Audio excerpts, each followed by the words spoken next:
Kita mulai dengan sebuah lelucon, tapi ini hampir bukan lelucon. Rudal jelajah terbaru Rusia menggunakan mesin jet yang bisa kamu beli di AliExpress. Ini bukan barang tiruan atau suku cadang bekas yang diambil dari pesawat yang jatuh. Sebaliknya, ini adalah produk asli, terdaftar, dan bisa langsung dibeli, yang awalnya dibuat untuk pesawat model hobi. Insinyur Rusia mengambil itu dan memasangkannya ke hulu ledak. Dan dalam satu malam, kru pertahanan udara Ukraina menembak jatuh salah satu rudal ini dengan senjata anti pesawat yang usianya lebih tua dari sebagian besar kakek nenek mereka.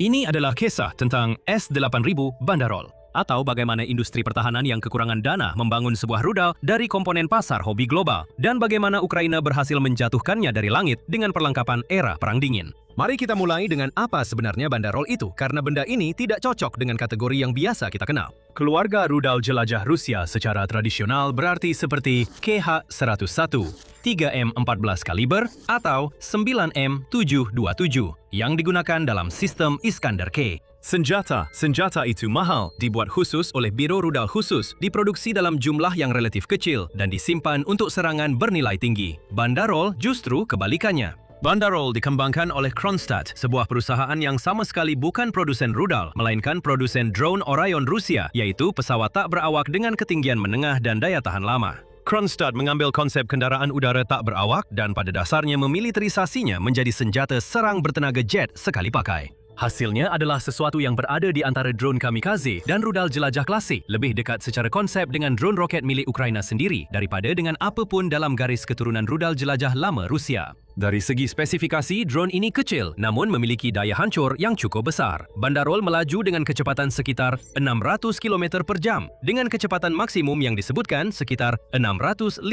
km per jam. Itu cukup cepat sehingga mampu melampaui sistem senjata yang biasanya digunakan Ukraina untuk menghadapi drone tipe Shahid yang lebih lambat. Jangkauannya juga dilaporkan cukup baik, hingga 500 km, yang cukup untuk menjangkau jauh ke belakang garis depan dari titik peluncuran yang berada jauh di dalam wilayah pendudukan atau wilayah udara Rusia. Hulu ledak yang digunakan untuk senjata ini adalah fragmentasi berdaya ledak tinggi, dengan intelijen pertahanan Ukraina atau HUR menyebutkan berat sekitar 114 kg, meskipun beberapa laporan menyebutkan beratnya bisa mencapai 150 kg. Bagaimanapun juga, ini bukan senjata yang dibuat untuk menghancurkan bunker yang diperkuat. Senjata ini dibuat untuk menghancurkan target lunak seperti susunan radar, depo logistik, blok apartemen, atau apapun yang tidak memerlukan penghancur bunker khusus untuk dilumpuhkan.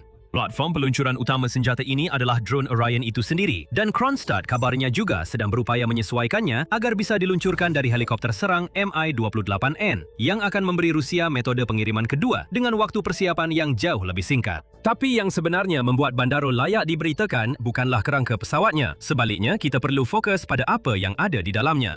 Pada Mei 2025, Intelijen Pertahanan Ukraina menerbitkan rincian teknis rudal tersebut di portal perang dan sanksi mereka pada bagian komponen senjata setelah memeriksa contoh rudal utuh yang ditemukan dari serangan di dekat Odessa. Apa yang mereka temukan bukanlah rudal berpemandu presisi, melainkan lebih seperti kumpulan suku cadang yang dirakit dari setengah industri elektronik konsumen. Mesin yang menggerakkan benda ini di langit ternyata adalah Suisu 2100 Pro, sebuah turbojet buatan Tiongkok yang awalnya dirancang untuk pesawat model skala besar dan jet kendali radio. Mesin ini dijual secara komersial terbuka seharga sekitar $16,000 dan mesin ini terdaftar di AliExpress. Daftar suku cadang lainnya juga serupa. HUR mengidentifikasi modul telemetri tersebut kemungkinan adalah RFD-900X, sebuah unit yang diimport langsung dari Australia atau diproduksi sebagai tiruan Tiongkok dari desain Australia. Sistem navigasi inersia diyakini berasal dari Tiongkok, dipasangkan dengan penerima satelit Kometra M8 buatan Rusia.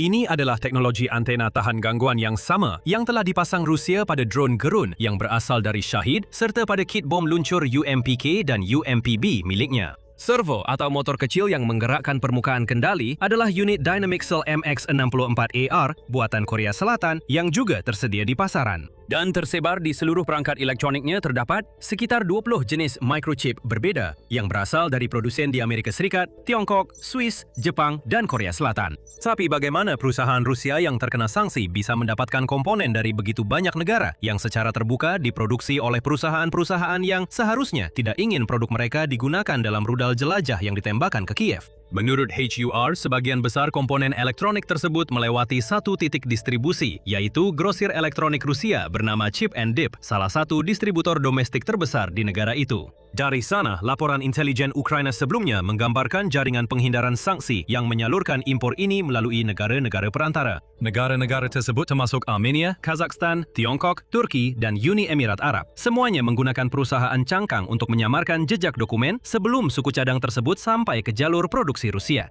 Laporan ini didasarkan pada analisis sumber terbuka, bukan temuan pemerintah yang telah dikonfirmasi, tetapi polanya sejalan dengan pola yang lebih luas yang telah menjadi tantangan bagi penegakan sanksi Barat selama bertahun-tahun, yaitu bahwa produk elektronik dwiguna sulit dikendalikan begitu menjadi komoditas yang dijual di pasar konsumen.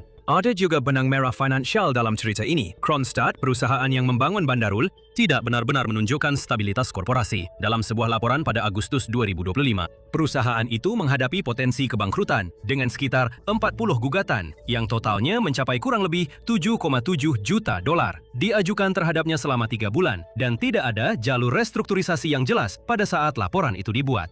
Hal ini mempersulit gambaran mesin perang yang efisien dan berbiaya rendah karena bahkan solusi murah Rusia untuk kemampuan serangan presisi tampaknya bertumpu pada kondisi keuangan yang rapuh. Jadi kapan sebenarnya benda ini mulai muncul di medan perang dan seberapa sering Rusia benar-benar menggunakannya? Salah satu laporan paling awal tentang Bandarul adalah di lokasi uji Kapustin-Kapustinyar milik Rusia pada akhir tahun 2024 sebelum integrasinya ke dalam paket serangan gabungan rudal dan drone Rusia. Sejak saat itu, Bandarul berulang kali digunakan dalam beberapa pengeboman terbesar dalam perang ini. Pasukan Rusia dilaporkan menggunakan amunisi Bandarul dalam serangan Mei 2026 yang juga melibatkan rudal Oreshnik. Senjata ini sejak itu telah digunakan dalam serangan luas dengan laporan langsung yang menunjukkan bahawa orang-orang di sekitar mendengar suara mesin drone ini di atas kepala mereka. Jadi ini bahkan bukan lagi senjata eksperimental yang langka. Senjata ini kini dimasukkan ke dalam doktrin serangan massal Rusia bersama drone Shahed, rudal kaliber dan rudal balistik. Dan peran serangan massal itulah yang membuat Bandarul berbahaya dengan cara yang berbeda dari rudal jelajah konvensional. Sebuah penilaian pada April 2025 berdasarkan pendapat ahli analis sumber terbuka menunjukkan bahawa mesin jet Bandarul memberikannya kecepatan yang berbeda dari drone tradisional. Ini berarti senapan mesin standar berbasis darat seperti yang digunakan tim tembak bergerak Ukraina untuk menembak jatuh drone Shahed yang lebih lambat tidak dapat melacak dan menyerang drone ini secara efektif. Untuk menghadapinya dibutuhkan sistem yang memang dirancang khusus untuk melacak target yang bermanuver cepat, biasanya berupa platform berpemandu radar seperti meriam anti pesawat Swagerak Gepard yang dipasok Jerman. Itulah inti masalah taktis dari Bandarul. Bandarul cukup cepat untuk lolos dari pertahanan anti-drone murah yang telah dibangun Ukraina selama 3 tahun atau cukup murah sehingga Rusia mampu kehilangan sejumlah besar di antaranya dalam proses tersebut. Bandarul juga memiliki manuverabilitas lebih baik dibandingkan rudal jelajah lama milik Rusia yang penting untuk melawan sistem pertahanan udara statis yang disetel untuk memprediksi jalur terbang yang lebih konvensional dan lurus. Dan disinilah letak kejutan dalam cerita ini. Pada pertengahan Juli 2026, Brigad Pertahanan Teritorial Terpisah ke-121, Ukraina menembak jatuh 2 target udara Rusia. Salah satunya adalah Bandarul menggunakan meriam anti pesawat Bofors L-70 kaliber 40 mm. Jika nama itu terdengar asing bagi anda, Bofors L-70 adalah meriam anti pesawat rancangan Swedia yang pertama kali muncul pada tahun 1947 dan secara resmi mulai digunakan pada tahun 1951 dan telah digunakan oleh militer di seluruh dunia secara terus-menerus sejak saat itu. Kita sedang membicarakan sistem senjata yang tergantung pada unit spesifiknya usianya sekitar 70 tahun. Dengan laju tembakan yang umumnya disebut antara 240 hingga 330 peluru per menit dan jangkauan efektif terhadap target udara sekitar 4,000 meter. Lebih spesifik lagi, senjata yang digunakan oleh Brigade ke-121 tidak mengalami modifikasi besar selain sistem bidik yang telah ditingkatkan. Artinya, kru sangat mungkin melakukan ini dengan penargetan manual, melacak rudal bertenaga jet dengan senjata yang dirancang sebelum sistem kendali tembak digital modern ada. Hal itu sangat patut dicatat karena operator lain justru mengambil arah sebaliknya dengan senjata yang sama ini. Beberapa negara telah memasangkan L-70 dengan kendali tembak radar dan pelacakan target otomatis, mengubahnya menjadi sistem pertahanan titik yang jauh lebih moden. Unit yang disumbangkan ke Ukraina setidaknya seperti yang dilaporkan adalah versi paling dasar. Lithuania mengirimkan batch pertama meriam ini ke Ukraina pada Februari 2023 dengan tambahan meriam yang kemudian disuplai oleh Belanda. Jadi ini bahkan bukan senjata yang dibangun atau dirawat oleh Ukraina, melainkan surplus NATO era Perang Dingin yang digunakan kembali untuk menutup celah pertahanan udara abad ke-21. Sekarang ada baiknya kita meluangkan waktu sejenak untuk membahas rudal lain yang jatuh pada minggu itu karena perbedaannya menceritakan kisah tersendiri. KH-59 atau seperti yang disebut NATO, AS-13 King Bolt adalah desain yang jauh lebih tua dibandingkan Bandarul, berasal dari pengembangan Soviet pada tahun 70-an dan 80-an. Sekarang diproduksi oleh perusahaan rudal taktis Rusia. Tergantung pada varian pastinya, rudal ini memiliki jangkauan antara sekitar 115 hingga 290 km, kecepatan maksimum di kisaran 900 hingga sedikit di atas 1000 per jam, dan hulu ledak sekitar 300 kg. Artinya rudal ini jauh lebih berat dibandingkan Bandaruls. Sistem pemandunya merupakan gabungan dari navigasi inersia untuk penerbangan di tengah lintasan, kamera, televisi di hidung. Rudal yang memungkinkan operator di pesawat peluncur secara visual mengidentifikasi dan mengunci target pada pendekatan akhir. Dengan kata lain, KH-59 adalah senjata presisi yang benar-benar bergaya lama, membutuhkan operator terlatih yang mengawasi umpan video pada saat-saat kritis. Sebaliknya, Bandarul sebagian besar bersifat otonom setelah diluncurkan, dipandu oleh GPS dan inersia, dan dibuat agar cukup murah sehingga kehilangan satu rudal. Akibat, senjata anti pesawat berusia 70 tahun nyaris tidak tercatat dalam catatan produksi Rusia. Minggu yang sama, brigade yang sama, senjata yang sama, tapi dua filosofi yang benar-benar berbeda tentang bagaimana membangun sebuah rudal. Perlu juga dicatat bahwa kisah Bofors bukan satu-satunya keberhasilan pertahanan udara Ukraina terhadap ancaman serangan bertubi-tubi seperti ini. Laporan yang sama mencatat bahwa satu sistem Skynex Ukraina berhasil menghancurkan 12 target udara Rusia dalam satu pertempuran, termasuk satu rudal jelajah dan 11 drone tipe Shahid. Inilah hasil dari memiliki unit pertahanan udara Jerman modern, berpanduan radar, dan dibangun khusus untuk menembak jatuh target yang cepat, kecil, dan terbang rendah.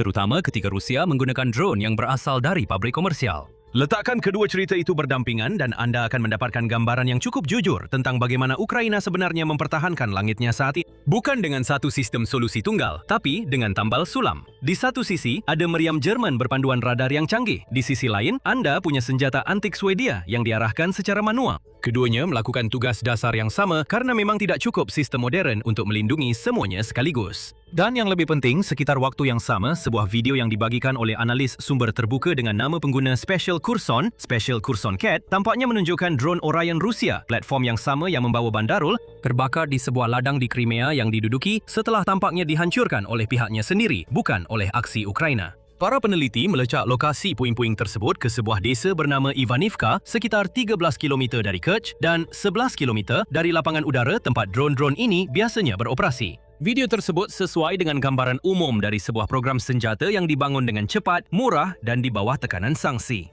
Terkadang program ini cukup berhasil untuk menembus pertahanan Kiev dalam serangan lebih dari 500 senjata dan terkadang tampaknya jatuh sendiri di sisi garis depan mereka. Jadi, mengapa semua ini penting? Nah, ada beberapa alasan dan itu lebih dari sekadar fakta bahwa senjata anti pesawat kuno berhasil mengalahkan rudal bertenaga jet dalam pertarungan langsung. Tapi sebelum itu, pastikan Anda sudah berlangganan acara militer. Kami membawakan berita dari geopolitik global dan terkadang membahas peristiwa yang mungkin terasa seperti cerita fiksi, seperti kisah yang satu ini. Kembali ke bagaimana sebenarnya Bandarul masuk ke dalam konteks perang yang lebih luas. Pertama, senjata ini adalah studi kasus tentang apa yang sebenarnya dilakukan tekanan sanksi terhadap ekonomi saat perang. Anda tidak bisa menghentikan produksi senjata secara langsung, tetapi negara-negara justru semakin terdorong untuk berimprovisasi. Rusia tidak bisa dengan mudah mendapatkan optik presisi, elektronik yang tahan radiasi, atau mesin turbojet khusus yang biasanya digunakan pada rudal jelajah kelas atas dalam jumlah yang mereka butuhkan. Jadi sebagai gantinya, mereka membuat rudal dari komponen yang secara teori bisa dibeli siapa saja yang punya kartu kredit dan akun AliExpress, satu per satu. Dikirim melalui negara perantara dan distributor grosir untuk menyamarkan jejaknya. Itu adalah tanda kompleks industri militer yang beradaptasi dengan kelangkaan dengan beralih ke pasar kelas bawah. Dan ini memaksa pemerintah barat dan rezim pengendalian ekspor untuk menyadari betapa rentannya rantai pasokan elektronik konsumen. Ketika pengguna akhir memiliki cukup kesabaran untuk menyamarkan pembelian lewat 2 atau 3 negara perantara. Kedua, ada hitung-hitungan biaya dalam perang ini dan di sini akan membantu jika kita benar-benar menyebutkan angka untuk senjata yang terus kita sebutkan. Perkiraan untuk KH-101 milik Rusia sangat bervariasi tergantung siapa yang laporkannya. Analis Ukraina dan Barat memperkirakan harganya mulai dari sekitar 1,2 juta dolar di kisaran terendah hingga sebanyak 13 juta dolar di kisaran tertinggi. Kaliber berada di kisaran yang sama lebarnya, biasanya disebutkan mulai dari sekitar 1 juta hingga 6 juta dolar, tergantung pada perbedaan antara ekspor dan domestik. Sebaliknya, drone standar gaya Shahid 136 biasanya diperkirakan berada di kisaran antara 20.000 hingga 50.000 dolar. Penilaian intelijen Ukraina terhadap versi buatan dalam negeri Rusia mencapai hingga 70.000 dolar. Kami sengaja memberikan angka-angka ini secara hati-hati karena tidak seperti daftar komponen Bandarul, angka biaya rudal yang lebih luas ini merupakan perkiraan yang masih diperdebatkan. bukan kontrak yang sudah diverifikasi, dan berbagai sumber secara terbuka saling tidak setuju hingga 5 atau bahkan 10 kali lipat. Namun, bahkan jika kita mengambil angka paling konservatif dari setiap kisaran, sebuah rudal yang dibangun dengan mesin jet hobi seharga $16.000 dan servo serta baterai kelas konsumen jauh lebih mendekati kategori drone daripada kategori rudal. Itu berarti Rusia dapat memproduksi dan menggunakan senjata-senjata ini dalam jumlah yang tidak terbayangkan untuk sesuatu seperti KH-101 dan menggabungkannya ke dalam serangan massal yang secara khusus dirancang untuk membanjiri pertahanan udara Ukraina melalui banyaknya ancaman secara bersamaan, bukan karena kecanggihan satu senjata saja. Bandarul tidak berusaha menjadi rudal paling pintar di udara. Rudal ini hanya berusaha menjadi satu ancaman yang bergerak cepat lagi dalam rentetan serangan yang sudah mencakup syahid. Inilah juga titik di mana perdebatan apakah ini drone atau rudal berhenti menjadi sekadar debat semantik dan mulai benar-benar penting bagi bagaimana Ukraina membangun pertahanannya. Rusia telah melakukan eksperimen yang sama pada lini syahid seperti yang mereka lakukan pada Bandarul. Mereka memasang mesin jet pada munisi loitering yang sebelumnya hanya digerakkan baling-baling sederhana, menghasilkan varian seperti Gerun 3 dan Gerun 5 yang kabarnya dapat mencapai kecepatan sekitar 500 hingga 600 km per jam. Hal ini akan menempatkan mereka secara jelas di wilayah rudal jelajah. Juru bicara Angkatan Udara Ukraina, Yuri Ignat, menggambarkan efeknya secara lugas dengan mengatakan bahwa di radar, salah satu varian bermesin jet ini tampil seperti rudal jelajah hanya dari parameter penerbangannya saja. Hanya karena benda itu bergerak begitu cepat. Itu menentukan pencegat mana yang akan dipilih oleh Komandan Baterai Ukraina, dan pencegat tersebut tidak bisa saling menggantikan dalam hal harga. Satu buah AIM-120 AMRAAM, rudal yang digunakan baterai NASAM untuk menembak jatuh syahid yang lebih lambat, harganya berkisar antara $500,000 hingga $1 juta per tembakan. Satu pencegat Patriot Pack 3, harganya mendekati $4 juta per unit. Sebuah mesin seharga $16.000 memaksa anda untuk menghabiskan setengah juta hingga beberapa juta dolar hanya untuk menjatuhkannya dari langit. Perbandingan biaya inilah inti dari senjata tersebut, terlepas dari apakah anda mengkategorikannya sebagai drone atau rudal. Perlu juga dikatakan bahwa Ukraina menerapkan strategi yang sama, tetapi dari arah sebaliknya. Drone rudal Polarnitsia milik Ukraina pertama kali digunakan dalam pertempuran pada Agustus 2024. Memiliki berat sekitar 320 kg dengan hulu ledak sekitar 100 kg. Lepas landas dengan pendorong bahan bakar padat sebelum mesin turbojetnya mengambil alih dan dilaporkan dapat mencapai kecepatan hingga 900 km per jam dengan jangkauan sekitar 650 km. Ini hampir sebanding dengan KH-101. Pejabat Ukraina menyebutkan biaya per unitnya di bawah $1 juta. Dan beberapa perkiraan Ukraina bahkan lebih rendah lagi. Program saudaranya Peklo dilaporkan bahkan lebih murah untuk dibuat dibandingkan drone serangan jarak jauh LUT milik Ukraina yang sendiri berharga sekitar $200,000. Sambil tetap mencapai kecepatan hingga 700 km per jam dan jangkauan sekitar 700 km. Dengan pengembang mengklaim sebanyak 70 komponen yang diproduksi secara domestik. Dengan kata lain, kedua belah pihak secara independen menyimpulkan bahawa cara tercepat untuk menutup kesenjangan antara drone murah dan rudal mahal adalah dengan membangun sesuatu yang berada di tengah-tengahnya. Dan siapapun yang bisa membangun lebih banyak kelas hibrida itu dengan lebih cepat akan memiliki keunggulan dalam perlombaan senjata yang satu ini. Ketiga, senjata-senjata ini penting karena memaksa Ukraina untuk berperang secara defensif secara asimetris di dua tingkat teknologi yang sangat berbeda secara bersamaan. Di satu sisi, Ukraina sedang membangun sistem-sistem yang benar-benar mutakhir. Gepard Jerman yang memang dirancang untuk melacak target yang bermanuver cepat dan bahkan, seperti yang sudah kami bahas di tempat lain, sistem penangkal drone berbasis laser generasi awal. Di sisi lain, ketika sistem modern tidak tersedia dalam jumlah yang cukup, kru Ukraina menggunakan apapun yang bisa bekerja, termasuk meriam anti pesawat sumbangan yang sudah berusia puluhan tahun dengan sedikit peningkatan pada bidikannya. Fakta bahwa Bofors L-70 masih bisa menjatuhkan rudal bertenaga jet keluaran tahun 2026. Sebenarnya bukanlah cerita tentang rekayasa era Perang Dingin yang terlalu canggih di masanya. Ini adalah cerita tentang pertahanan udara pada intinya yang masih bergantung pada apakah kru bisa melacak, membidik, dan menembakkan peluru ke depan target sebelum target itu tiba, serta tentang betapa tipisnya persediaan pertahanan udara Ukraina yang harus dibagi untuk melindungi setiap ketinggian, kecepatan, dan profil penerbangan yang terus-menerus digunakan Rusia untuk menyerangnya. Jika digabungkan semuanya, Bandarul memberitahu kita sesuatu yang lebih besar tentang ke mana arah teknologi senjata dalam perang ini. Batas antara drone dan rudal jelajah semakin kabur. Dulu ada dua kategori terpisah dengan strategi pertahanan yang berbeda. Sekarang semuanya menyatu menjadi satu kelas munisi berpemandu GPS dan inersia yang cepat, murah, bertenaga jet atau baling-baling, dan bisa dibuat dari komponen yang sebagian besar tersedia di pasaran. Program Polarnitsia dan Peklo milik Ukraina pada dasarnya adalah ide yang sama, hanya saja dijalankan ke arah yang berlawanan. Siapapun yang bisa membangun benda-benda ini lebih cepat dan lebih murah, serta siapapun yang bisa menyesuaikan pertahanan udaranya dengan paling cepat akan memiliki keunggulan di fase berikutnya dari pertempuran ini. Untuk saat ini, skor dalam pertandingan khusus ini berpihak pada senjata kuno Ukraina. Dan itu sendiri juga patut dicatat, karena hal itu menunjukkan bahwa kita belum akan berhenti melihat senjata-senjata yang seharusnya sudah usang. Pada tanggal 30 Juli, Rusia melancarkan serangan, rudal balistik dan jelajah terbang ke Ukraina. Bersama mereka ada drone serang, ratusan jumlahnya. Ini adalah serangan udara yang mengejutkan dan menakutkan seperti yang sudah sering kita lihat dari Rusia sebelumnya. Tapi hari ini, Ukraina berhasil melakukan sesuatu yang hanya bisa diimpikan Putin, tingkat intersepsi sebesar 93%. Jumlah senjata Rusia yang jatuh dalam satu malam mencapai rekor saat drone demi drone hancur menabrak dinding pertahanan udara Ukraina yang nyaris tak tertembus. Presiden Ukraina Volodymyr Zelensky mengungkapkan semuanya setelah serangan Rusia. Dalam pidato malamnya, pada 30 Juli, Zelensky memuji para pembela langit Ukraina. Ia mencatat bahwa kombinasi kelompok tembak mobile, kekuatan udara, dan pengerahan drone pencegat berhasil secara besar-besaran meminimalkan kerusakan akibat serangan Rusia yang tidak bertujuan menghancurkan target militer.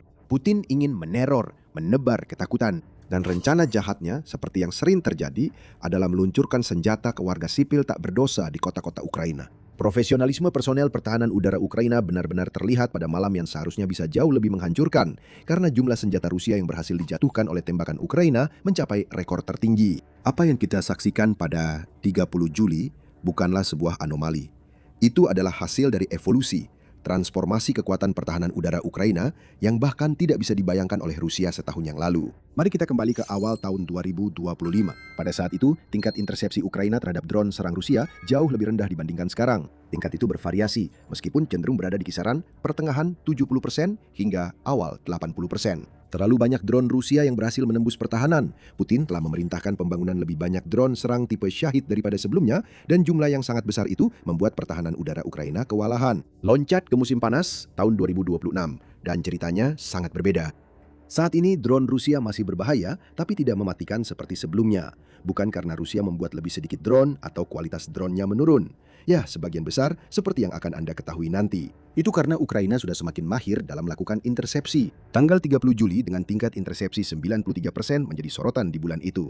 Tapi bulan Juli secara keseluruhan menunjukkan titik balik, perubahan besar. Kementerian Pertahanan Ukraina melaporkan bahwa pertahanan udara negara itu berhasil menembak jatuh lebih dari 90% drone serang Shahid, Italmas, Gebera, dan lainnya yang diluncurkan Rusia ke wilayahnya. Jika digabungkan dengan penghancuran rudal, Ukraina berhasil menyingkirkan sekitar 5.300 dari sekitar 6.000 ancaman udara yang diluncurkan Rusia selama bulan itu. Ini bukan tingkat intersepsi yang sempurna dan masih ada masalah rudal balistik yang perlu diselesaikan.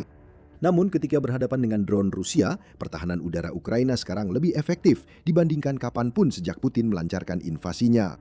Tujuannya sekarang adalah memperkuat konsistensi yang sedang ditunjukkan Ukraina. Tujuan Ukraina, seperti yang dinyatakan oleh mantan Menteri Pertahanan Mikhailo Fedorov, adalah mencapai titik di mana mereka dapat mencegat 95% dari semua ancaman udara Rusia. Ukraina hampir mencapainya pada 30 Juli. Mereka akan mempelajari apa yang terjadi melalui tinjauan pasca aksi untuk melihat apa yang sudah dilakukan dengan baik dan apa yang bisa dikembangkan untuk meningkatkan tingkat intersepsi lebih jauh. Tapi 93% adalah angka yang sangat besar. Itu adalah persentase tertinggi yang pernah tercatat dari proyektil Rusia yang berhasil diledakkan di udara atau dialihkan sehingga tidak mengenai apapun. Dan Ukraina seharusnya bangga meskipun mereka tetap fokus pada langkah selanjutnya yang harus diambil. Tentu saja pertanyaan yang jelas untuk diajukan adalah bagaimana Ukraina melakukannya. Akan mudah untuk mengklaim bahwa drone pencegat bertanggung jawab atas semua itu.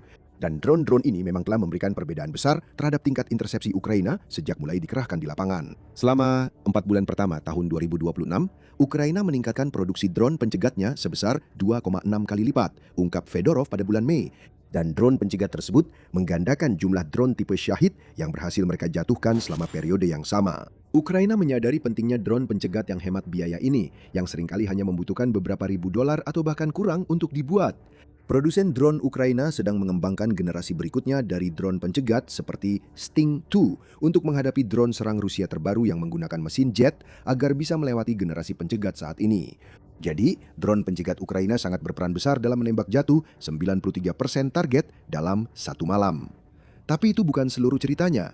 Jauh dari itu. Sisa ceritanya terjadi di balik layar dan melibatkan transformasi seluruh sistem pertahanan udara Ukraina untuk memungkinkan hari-hari seperti 30 Juli terjadi. Pada tahun 2025, ketika Rusia mulai meraih lebih banyak keberhasilan dari sebelumnya karena kawanan besar drone serangnya, Komando Angkatan Udara Ukraina mulai memperkenalkan teknik dan teknologi baru yang nantinya akan dilengkapi dengan pencegat. Kelompok pertahanan udara mobile dibentuk dan disebar di seluruh Ukraina, memungkinkan respon cepat terhadap serangan udara Rusia. Ukraina juga tidak hanya mengandalkan radar militer yang sudah ada dan mulai mengintegrasikan sistem radar sipil ke dalam perisai udaranya. Apapun yang bisa mendeteksi drone atau rudal bisa dimanfaatkan, dan langkah ini membantu Ukraina mendapatkan cakupan radar yang lebih luas dan kuat di seluruh negeri. Sistem seperti Delta yang memusatkan komunikasi dan berbagi data antara pasukan Ukraina juga dikembangkan lebih lanjut. Sistem ini menjadi sangat penting. Pertukaran data yang lebih cepat semakin mempercepat bagi tim pertahanan udara mobile yang dibentuk Ukraina. Apa yang diciptakan Ukraina selama periode ini adalah sebuah sistem yang memungkinkan perhitungan di darat dan penugasan perlindungan udara yang dapat dilakukan nyaris secara waktu nyata. Ukraina juga mendapat bantuan dari mitra internasionalnya. Sistem pertahanan anti pesawat modern telah diberikan, begitu juga dengan sistem deteksi dini yang memungkinkan Ukraina mendeteksi ancaman yang masuk segera setelah mereka melintasi perbatasan, dan terkadang bahkan sebelum itu. Dalam beberapa kasus, Ukraina mampu mencegat drone Rusia saat mereka masih terbang di wilayah Putin, yang menunjukkan betapa pentingnya sistem peringatan dini ini. Semua ini merupakan pekerjaan dasar yang sangat penting. Keberhasilan drone pencegat Ukraina tidak akan mungkin terjadi tanpa hal tersebut. Kelompok tembak mobile Ukraina khususnya sangat penting bagi keberhasilannya pada 30 Juli. Sebagian besar kelompok ini terdiri dari para pejuang dari pasukan pertahanan teritorial Ukraina bersama dengan para relawan yang bersedia bertugas di wilayah belakang Ukraina untuk melindungi rakyat mereka sendiri. Setiap kelompok ini dilengkapi dengan berbagai senjata pertahanan udara, termasuk drone pencegat, sistem pertahanan rudal portabel, dan senapan mesin anti pesawat. Mereka juga mengoperasikan kendaraan segala medan, yang sangat penting untuk memungkinkan mereka bergerak cepat ke posisi ketika ada kabar bahwa gelombang drone Syahid Rusia berikutnya sedang datang. Menurut New Sky, kelompok penembak bergerak ini menyumbang 60% pencegatan drone Rusia pada Juli 2026, menunjukkan kegunaan dan daya mematikan mereka. Dan memang seharusnya mereka mematikan. Setiap anggota dari salah satu kelompok ini menjalani masa pelatihan yang intensif selama beberapa minggu dan mencakup segala hal, mulai dari beroperasi dalam kondisi malam hari hingga protokol untuk penempatan cepat. Pelatihan ini cukup baik untuk mengubah warga sipil menjadi pembela. Dan masih ada lagi. Selain tim tembak bergerak, drone pencegat, dan sistem deteksi yang sudah kami sebutkan, Ukraina masih punya satu trik pertahanan udara lagi yang belum dikeluarkan. Jet tempur, baik buatan era Soviet maupun Barat. Jet tempur era Soviet lah yang tampil baik pada ARPS. 30 Juli, para pilot Su-27 dan MiG-29. Ukraina tidak fokus pada drone serang. Tugas mereka adalah menembak jatuh sebanyak mungkin rudal jelajah Rusia, dan mereka berhasil melakukannya. Lebih dari 30 rudal jelajah Rusia berhasil dijatuhkan oleh para pilot Ukraina. Sama seperti tim penembak bergerak, para pilot ini menerima informasi secara real-time dari stasiun radar di darat, memungkinkan mereka untuk terbang menuju zona serangan, bahkan sebelum zona itu menjadi masalah. Jet-jet Ukraina sekarang dilengkapi dengan perlengkapan peperangan elektronik, rudal udara ke udara, dan umpan inframerah. Jika digabungkan, mereka menjadi aset pertahanan yang berbahaya, seperti yang telah mereka buktikan pada malam ketika Ukraina memecahkan rekor. Pesawat-pesawat barat, seperti F-16, yang telah diterima Ukraina dari para mitranya juga tidak ketinggalan. Bahkan, bisa jadi mereka lebih penting daripada pesawat-pesawat buatan Soviet. Pada Januari 2026, Aviation Week melaporkan bahwa F-16 Ukraina telah mencatatkan kemenangan udara ke-1000 mereka. Beberapa ratus lagi kemungkinan telah ditambahkan sejak saat itu. Meskipun kita tidak tahu apakah mereka menambah jumlah kolektif mereka pada 30 Juli, Anda akan menyadari bahwa kami sangat jarang menyebutkan rudal balistik Rusia sejauh ini. Ada alasannya untuk itu yang akan segera kami bahas. Tapi pertama-tama perlu dicatat bahwa 30 Juli bukan satu-satunya waktu Ukraina memecahkan rekor dalam beberapa hari terakhir. Pada 2 Agustus, penjaga perbatasan Ukraina mencetak rekor mereka sendiri saat mereka berhasil mencegat drone pengintai Rusia, Zala ZEP-20, di wilayah Chernihiv, Ukraina. Jaraknya sangat luar biasa. Ukraina berhasil mencegat drone Rusia pada ketinggian luar biasa yaitu 6.858 meter atau 6,85 kilometer. Zala Z-20 milik Rusia tidak punya peluang sama sekali. Drone itu memiliki jangkauan operasional yang jauh lebih besar dibandingkan pencegat, yaitu mencapai 100 km.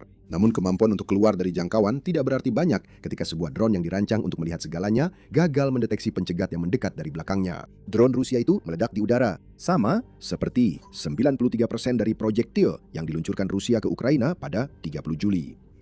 Sayangnya tidak semua berita baik untuk Ukraina. Tingkat intersepsi 93% memang mengesankan. Namun ada celah dalam pertahanan udara Ukraina yang sangat perlu segera ditutup. Tapi apakah celah itu akan terisi? Tetap bersama kami dan Anda akan mengetahuinya. Tapi sebelum kita membahas lebih dalam, ini adalah The Military Show. Masih banyak lagi konten seperti ini, jadi pastikan Anda sudah berlangganan saluran ini agar tidak ketinggalan apapun yang akan kami hadirkan selanjutnya. Sisi lain dari rekor Ukraina pada 30 Juli adalah bahwa Rusia memang mengalami beberapa keberhasilan dengan serangannya. Tim intersepsi Ukraina melakukan pekerjaan luar biasa dalam melindungi sebanyak mungkin warga sipil, tetapi memiliki tingkat intersepsi 93%. tetap berarti bahwa 7% dari proyektil Rusia berhasil menembus dinding pertahanan udara Ukraina dan senjata-senjata yang berhasil menembusnya adalah senjata terkuat yang dimiliki Rusia. Segera setelah serangan Rusia, Kiev Independent melaporkan bahwa setidaknya 8 orang tewas dan 50 lainnya terluka. Sebagian besar, jika tidak semuanya, adalah warga sipil. Tragedi terbesar terjadi di Kryvyi Rih, di mana setidaknya 5 anggota dari satu keluarga tewas ketika sebuah proyektil Rusia menghantam rumah mereka. Proyektil itu adalah sebuah rudal balistik. Dan inilah senjata yang membuat Ukraina sangat membutuhkan solusi untuk melindungi lebih banyak warga sipilnya daripada yang bisa dicapai oleh tingkat intersepsi drone dan rudal jelajah saat ini. Rudal balistik adalah kendala besar dalam strategi pertahanan udara Ukraina. Zelensky sendiri mengungkapkan hal itu pada 1 Agustus setelah serangan lain di Kiev yang menewaskan 9 orang. Lagi, rudal lah yang menyebabkan kerusakan. Ukraina hanya mampu mencegat 1 dari 27 rudal yang diluncurkan Rusia pada 1 Agustus. Yang mendorong Zelensky untuk kembali meminta negara-negara barat menyediakan lebih banyak pencegat rudal, terutama untuk sistem pertahanan udara Patriot milik Ukraina. Ukraina praktis sudah kehabisan, kata Zelensky. Jika tidak mendapatkan lebih banyak rudal untuk melawan ancaman paling serius dari Rusia, akan ada lebih banyak hari di mana penjahat perang di Kremlin membunuh warga sipil Ukraina. Sangat penting bagi mitra kami untuk memahami bahwa sistem-sistem ini tidak diperlukan hanya untuk disimpan di gudang untuk skenario hipotetis. Tetapi di sini dan sekarang, kata Zelensky, menambahkan, setiap paket rudal anti-balistik menyelamatkan nyawa rakyat kami, dan setiap malam ketika kami kekurangan rudal tersebut mengakibatkan korban jiwa. Namun Presiden Ukraina telah beberapa kali mengajukan permohonan seperti ini sebelumnya. Tantangannya adalah, sekutu-sekutu Ukraina juga harus memikirkan pertahanan mereka sendiri. Menyerahkan semua rudal pertahanan udara mereka bukanlah pilihan, tidak peduli seberapa besar hal itu akan membantu Ukraina. Membeli rudal Patriot untuk Ukraina juga kini lebih sulit daripada sebelumnya. Operasi Epic Fury adalah alasannya.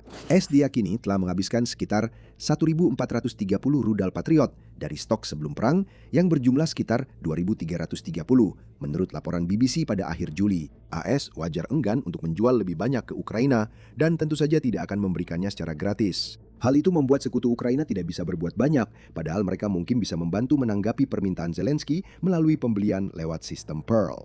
Jadi, Ukraina punya masalah rudal balistik. Apa saja pilihannya? Membangun rudal pencegat, termasuk yang sudah digunakan saat ini, muncul sebagai solusi potensial. Pada pertengahan Juli, Prancis mengumumkan bahwa mereka memberikan lisensi agar Ukraina bisa memproduksi beberapa jenis senjata Prancis, termasuk rudal Scalp dan bom terpandu ASM Hammer.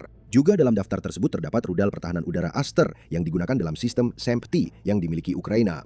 Bahkan, lebih baik lagi bagi Ukraina, Presiden Amerika Serikat Donald Trump mengatakan seminggu sebelum pengumuman Prancis bahwa Ukraina akan diizinkan memproduksi rudal Patriot melalui kesepakatan lisensi. Itu sangat besar bagi Ukraina, dan negara tersebut sudah berada di jalur yang tepat untuk membangun kemitraan yang dibutuhkan agar produksi bisa segera dimulai, bahkan sebelum pernyataan Trump berubah dari mungkin menjadi pasti. Pada 23 Juli, Zelensky bahkan mengumumkan bahwa Raytheon, salah satu produsen rudal Patriot, telah setuju untuk memproduksinya bersama dengan Ukraina. Prosesnya berjalan sangat cepat.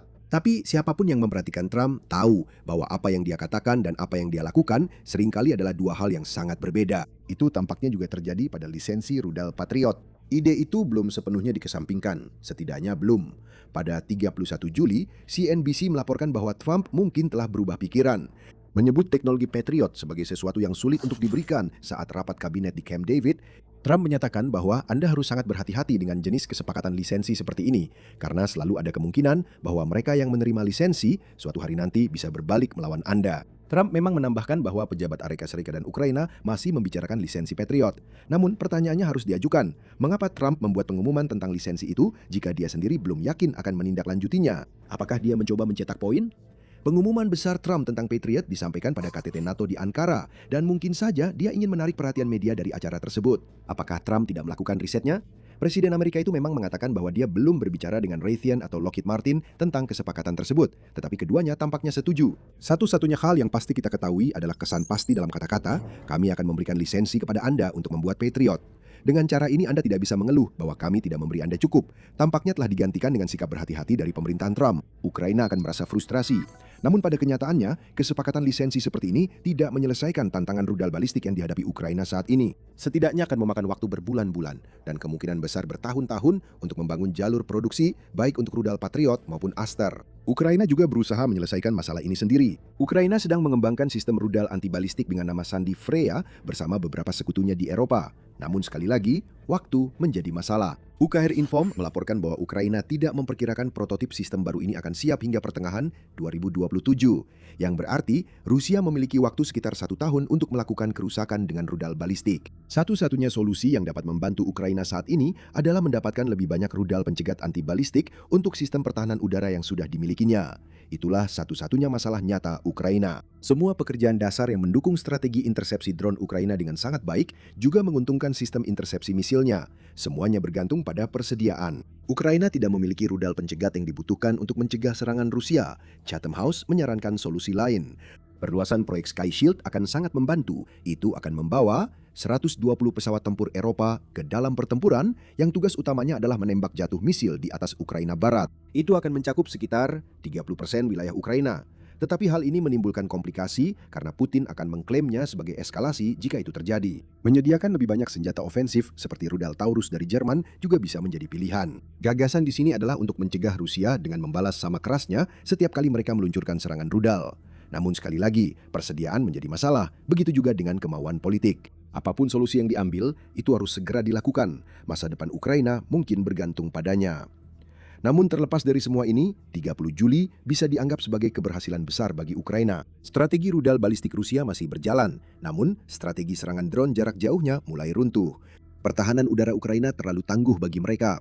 Dan dengan peningkatan pada drone pencegat yang sudah kami sebutkan, bahkan Rusia yang beralih ke teknologi berbasis jet yang lebih mahal pada drone Shahid-nya pun tidak akan membantu. Angkanya sudah jelas. Bukan hanya 93% proyektil yang berhasil dicegat pada 30 Juli, tetapi juga lebih dari 445.000 target udara Rusia yang telah dihancurkan sejak awal invasi. Rusia juga mulai merasakan tekanan. Mereka harus membangun lebih banyak drone Shahid dengan lebih cepat dari sebelumnya hanya untuk bisa mengimbangi Ukraina. Kita melihat dampak dari tekanan itu pada bulan April, ketika rekaman muncul yang menunjukkan drone Shahid tampak benar-benar tercerai-berai sebelum dilumpuhkan oleh pencegat. Panel-panelnya robek, permukaan ujung sayapnya bengkok dan penyok. Dalam satu kasus, sebuah drone benar-benar kehilangan penutup hidungnya. Kemampuan Ukraina untuk mencegat memberikan tekanan pada produksi Rusia, itulah intinya. Paksa Rusia untuk menghabiskan drone serangnya dengan hasil yang minim, dan Putin akan memerintahkan agar lebih banyak lagi dibangun dengan lebih cepat. Segera, Ukraina mungkin bahkan tidak perlu mencegat sama sekali. Shahid akan mulai jatuh dari langit dengan sendirinya. Yang dibutuhkan Ukraina sekarang hanyalah penangkal ancaman rudal balistik Rusia, dan satu-satunya hal yang masih tampak berhasil dilakukan Rusia pun akan lenyap. Rusia sama sekali tidak menduganya. Saat pasukan Putin bersiap untuk serangan lain di Oblast Sumy, sesuatu muncul di langit di atas mereka. Tak terlihat dan berbahaya, yang dikirim Ukraina adalah perpaduan antara baja Soviet dengan teknologi gabungan Amerika Serikat dan Perancis. Tidak ada yang bisa mempersiapkan para calon penyerbu untuk apa yang akan terjadi. Serangan mematikan menghancurkan serangan Rusia sebelum sempat dimulai, dan ada ironi halus di baliknya. Serangan itu dilakukan menggunakan platform era Soviet yang dulu dianggap usang oleh Rusia. Ukraina baru saja menunjukkan bahwa keusangan itu tergantung pada sudut pandang masing-masing. Dan ketika yang memandang itu adalah Ukraina, apa yang dulu dianggap usang menjadi baru kembali, dan apa yang dulu dianggap tidak berguna berubah menjadi iblis mematikan di langit. Kami menuju ke desa Rajivka, atau lebih tepatnya beberapa kilometer dari desa di Sumy itu, tempat para komandan Rusia sedang merancang sebuah rencana. Sebuah serangan akan diluncurkan ke desa itu, cukup kuat untuk merebut permukiman tersebut, mungkin dengan tujuan menggunakannya untuk mendukung ambisi Putin di Sumy. Oblast Ukraina ini sangat berarti bagi Rusia. Terletak di perbatasan antara Ukraina dan Rusia, Sumy sudah lama diinginkan oleh Putin sebagai tempat di mana ia bisa menciptakan zona penyangga. Rusia telah mendorong terciptanya zona itu baru-baru ini, seperti yang diungkapkan dalam laporan UKRI Inform April 2026, bahwa pasukan negara tersebut telah berusaha merebut desa-desa perbatasan. Dalam dunia ideal Rusia, barisan besar pasukan Rusia akan membentang dari satu ujung oblast ke ujung lainnya, memastikan bahwa Ukraina tidak akan pernah lagi bisa melakukan sesuatu seperti invasi balasan yang memalukan ke Kursk yang terjadi pada Agustus 2024. Dan dengan penyangga itu, Rusia kemudian akan bisa mengerahkan tentara yang selama ini dikorbankan di Sumy ke arah timur, di mana Rusia sedang berusaha merebut Donetsk dan akhirnya wilayah Donbas. Namun rencana terbaik Rusia seringkali berantakan, dan saat pasukan Rusia bersiap untuk menyerang Rajivka, Ukraina mengawasi segalanya. Ukraina memperhatikan setiap pergerakan Rusia. Pasukan penyerang didukung oleh drone serang dan drone pengintai berada tepat di belakang perbatasan di Tyokino yang merupakan bagian dari wilayah Kursk. Ukraina melihat semuanya terjadi secara real time, mungkin dibantu oleh citra satelit yang sekarang diterima oleh pasukan Ukraina hampir secepat saat citra itu dibuat, sehingga memperpendek rantai serangan negara tersebut hingga 90%. Saat pasukan Rusia mulai bergerak, Ukraina segera menyiapkan serangan balasannya. Kanal Telegram Sunflower yang melaporkan serangan yang akan terjadi menjelaskan caranya. Musuh dengan dukungan UAV mencoba bergerak dari Tyokino menuju Rajivka. Para pejuang TRO mendeteksi tepat waktu dan mengarahkan pesawat ke lokasi berkumpulnya kelompok penyerang dan peluncur UAV, kata kanal tersebut. Ukraina menunggu penjajah Rusia berkumpul dan mulai melakukan manuver mereka. Lalu Ukraina melancarkan serangan. Namun Ukraina tidak melakukan serangan dengan drone jarak menengah yang selama ini menghancurkan logistik dan kumpulan pasukan Rusia di tempat lain di Ukraina. Kali ini pesawat yang sudah lama dianggap usang justru yang menyebabkan kerusakan. Sebuah MiG-29 terbang ke udara. Itu saja mungkin bukan masalah, tetapi pesawat era Soviet ini sama sekali tidak berniat mendekati jangkauan para penjajah. Pesawat itu tetap berada pada jarak aman, dan dari sana ia melepaskan gabungan kekuatan senjata Amerika Serikat dan Prancis yang menghancurkan untuk memusnahkan tentara Rusia. MiG-29. Ukraina menembakkan bom GBU-39 buatan AS Serikat berdiameter kecil dan bom ASM Hammer buatan Prancis. Rusia mencoba mencegat bom-bom udara tersebut. Militani melaporkan bahwa para penjajah menembakkan 4 rudal pertahanan udara hanya untuk 1 senjata barat. Semua rudal tersebut meleset. Rusia berharap mereka tidak melakukannya. Dan rekaman dari serangan balasan menunjukkan kepada kita alasannya. Dibagikan oleh Sunflower, video berdurasi 32 detik itu memperlihatkan kekuatan dahsyat yang dilepaskan senjata barat Ukraina terhadap pasukan Rusia yang mencoba maju. Kita melihat beberapa ledakan besar yang mengirimkan asap tebal ke langit saat pasukan Rusia yang mengira mereka aman justru dilumpuhkan. Mereka sama sekali tidak menyadari hal ini sampai bom-bom Ukraina hampir mengenai mereka. Dan untuk serangan yang direncanakan ke Rajivka, itu sama sekali tidak terjadi. Itu tidak mungkin terjadi. Pasukan Rusia terlalu sibuk menangani akibat dari serangan brilian Ukraina di belakang garis pertahanan. Desa itu masih bertahan untuk melawan di hari lain, dan zona penyangga yang sangat diinginkan Putin di Sumy harus menunggu jika memang zona itu akan pernah tercipta. Menurut media United 24, target dari kombinasi baja Soviet dan kekuatan senjata barat milik Ukraina adalah Resimen Senapan Bermotor ke-1427 yang diketahui beroperasi di sepanjang perbatasan utara sekitar Sumy. Resimen ini memiliki sejarah yang beragam. Pada bulan Maret 2025, resimen ini terlibat dalam kemenangan Rusia ketika para prajurit dari resimen tersebut berhasil memasuki pemukiman Veselivka untuk mengibarkan bendera Rusia. Putin pasti sangat menyukainya. Mengibarkan bendera sama baiknya dengan kemenangan nyata bagi pemimpin Rusia karena gambar dan video tersebut dapat digunakan untuk mendukung kampanye propaganda Rusia. Kali ini tampaknya pendudukannya benar-benar terjadi. Namun yang juga sangat nyata adalah ketidakmampuan yang ditunjukkan oleh resimen ini sejak saat itu. Mungkin karena kehilangan terlalu banyak operator berpengalaman, resimen ke-1427 mengalami momen memalukan hanya beberapa hari sebelum mencoba menyerbu Rajivka. Setelah menerima perintah untuk meningkatkan serangan terhadap infrastruktur sipil Ukraina, para prajurit dari resimen ke-1427 mengambil drone serang Molnia II dan membidik dan mereka mengenai sebuah kendaraan sipil di Gluskovo, di Kursk. Resimen ke-1427 Rusia berhasil mempermalukan dirinya sendiri sebelum mencoba menyerang Rajivka. Serangan Ukraina adalah penghinaan kedua bagi kelompok itu dalam waktu kurang dari seminggu. Menabur garam di atas luka. MiG-29 Ukraina baru saja menabur lebih banyak garam di luka itu dengan menghabisi semua pasukan Rusia. Resimen tersebut kehilangan posisi penting untuk persiapan yang terjadi di saat terburuk bagi Rusia. Garis depan di Rajivka hampir tidak berubah sejak bulan Maret, menurut laporan media United 24. Rusia berniat untuk akhirnya membuat kemajuan, tetapi dalam sekejap, semua upaya itu gagal karena kekuatan senjata barat sekali lagi membuktikan bahwa mereka bisa menghancurkan Rusia dari belakang. Mari kita bicara tentang kekuatan senjata itu sejenak. Apa yang diluncurkan Ukraina ke Rusia adalah kombinasi dari GBU-39 dan ASM Hammer. Keduanya sudah lama digunakan di Ukraina dan tentu saja ada alasannya. Senjata-senjata itu sangat menghancurkan. GBU-39 adalah amunisi berpemandu yang pada dasarnya memungkinkan penjatuhan bom seberat 113 kg ke target hingga jarak 74 km. Mereka agak mirip dengan bom luncur milik Rusia, hanya saja jauh lebih canggih. Angkatan Udara Amerika Serikat mengatakan bahwa satu sistem GBU-39 menggunakan pembawa pintar yang dapat membawa hingga 4 bom yang dapat diluncurkan dari ruang senjata internal maupun cantelan eksternal. Bom-bom ini menggunakan sinyal GPS untuk menavigasi ke target mereka dan dapat diluncurkan dalam segala kondisi cuaca, siang atau malam. Koordinat target dimasukkan ke dalam GBU-39 sebelum peluncuran, baik di darat maupun di udara. Opsi terakhir memungkinkan pilot dan kru mereka bereaksi terhadap target baru yang muncul selama misi. Dengan harga $40.000 per unit, bom-bom ini tergolong murah dan kuat. Dan yang menarik, Ukraina berhasil meluncurkannya dari MiG-29. ASM Hammer adalah senjata yang serupa, juga merupakan amunisi jarak jauh. Hammer juga dapat ditembakkan dalam segala kondisi cuaca. Senjata ini juga modular yang memberi petunjuk tentang apa sebenarnya ASM Hammer itu. Senjata ini bukanlah bom. Ini adalah sebuah kit yang dapat dikonfigurasi dan dipasangkan ke beberapa jenis bom bodoh, mengubahnya menjadi amunisi berpemandu presisi. Prancis telah membuat beberapa versi kit bom ini yang dapat dipasangkan ke bom seberat 125, 250, 500, dan 1000 kg. Ukraina kemungkinan memiliki kit untuk bom seberat 250 kg dan mungkin juga untuk bom seberat 1000 kg karena ini adalah yang paling populer. Ada juga keterkaitan yang jelas dalam hal persediaan. Prancis berkomitmen untuk mengirimkan 50 hingga 60 kit bom ini ke Ukraina setiap bulan dan baru-baru ini telah memberikan lisensi kepada Ukraina untuk memproduksi kit tersebut sendiri. Bom SM Hammer memiliki jangkauan sedikit lebih dari 70 km. Sebagian besar karena kombinasi sayap kecil dan motor roket padat yang terpasang di dalam kit tersebut. Bom ini menggunakan kombinasi GPS dan sistem navigasi inersia sehingga memiliki tingkat kesalahan melingkar sekitar 10 meter. Laporan dari Army Recognition, bom-bom ini menghantam dengan keras, menghantam dengan cepat, dan digunakan oleh beberapa negara, termasuk Prancis, India, Mesir, Kroasia, Qatar, Maroko, dan tentu saja Ukraina. Selain itu, seperti GBU-39 ASM Hammer juga dibuat untuk digunakan pada pesawat tempur barat, termasuk F-16 Rafale, serta jet tempur Mirage 2000D dan F-1. Tapi sekali lagi, Ukraina meluncurkannya dari MiG-29. Jawabannya terletak pada seperti apa MiG-29 telah ditransformasikan Ukraina sejak awal invasi Putin.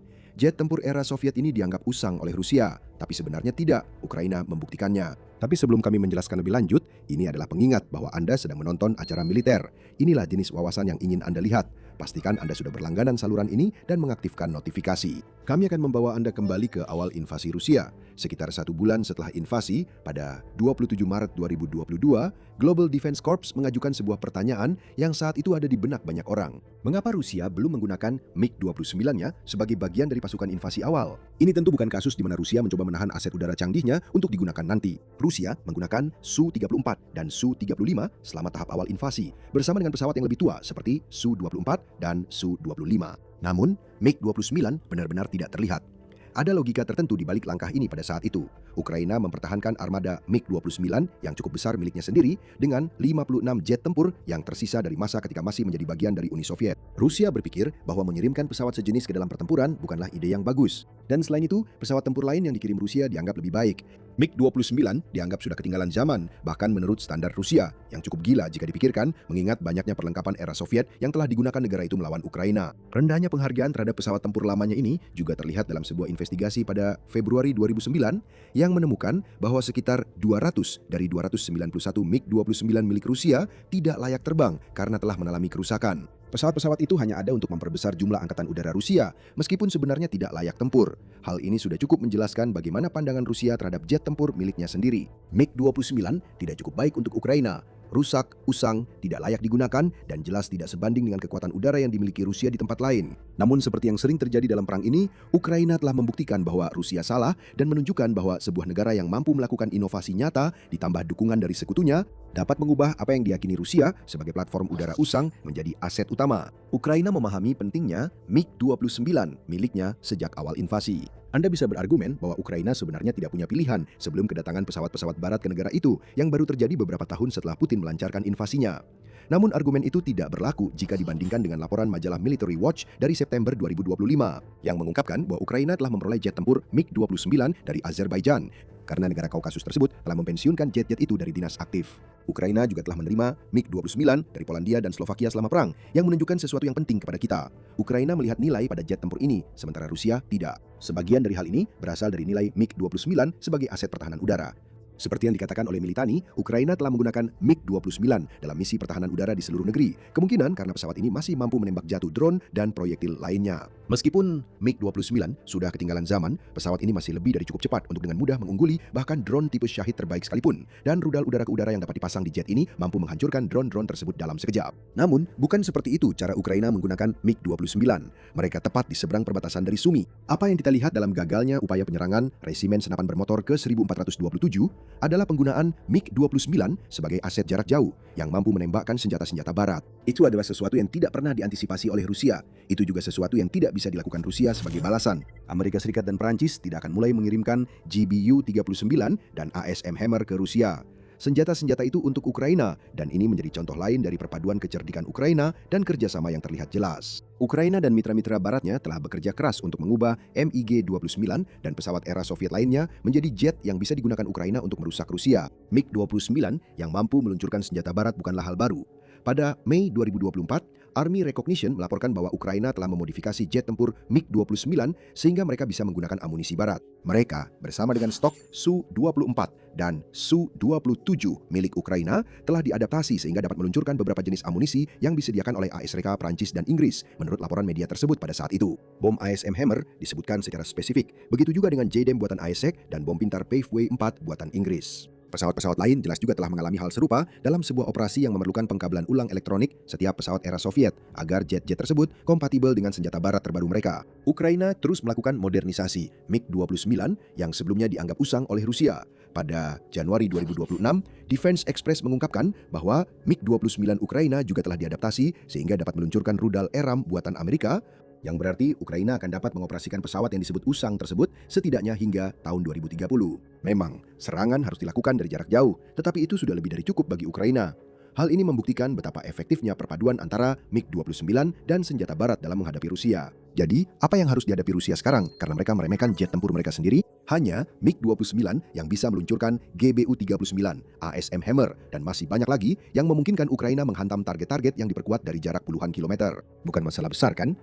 Ya, mungkin itu masalah besar bagi kelompok penyerang di Tiokino yang baru saja dihancurkan oleh jet tempur yang oleh komandan militer mereka sendiri dianggap sudah usang. Ukraina telah mengubah peninggalan era Soviet menjadi senjata modern sungguhan dan telah teruji di medan tempur. Dan karena MiG-29 milik Ukraina telah dimodifikasi khusus untuk digunakan dari jarak jauh, Rusia bahkan tidak bisa berbuat apa-apa terhadap mereka kecuali pilot Ukraina melakukan kesalahan dengan tetap berada dalam jangkauan pertahanan udara Rusia. Itu tidak terjadi, setidaknya tidak lagi. Ukraina telah memakai strategi bom luncur Rusia sendiri untuk melawan Rusia dengan menggunakan platform usang yang kini mendapatkan kehidupan baru. Namun Rusia tetap berharap akan sesuatu, bahkan setelah serangan terbaru ini. Tentu saja, pada suatu saat Ukraina pasti akan kehabisan senjata barat yang baru saja digunakan oleh MiG-29 miliknya, bukan?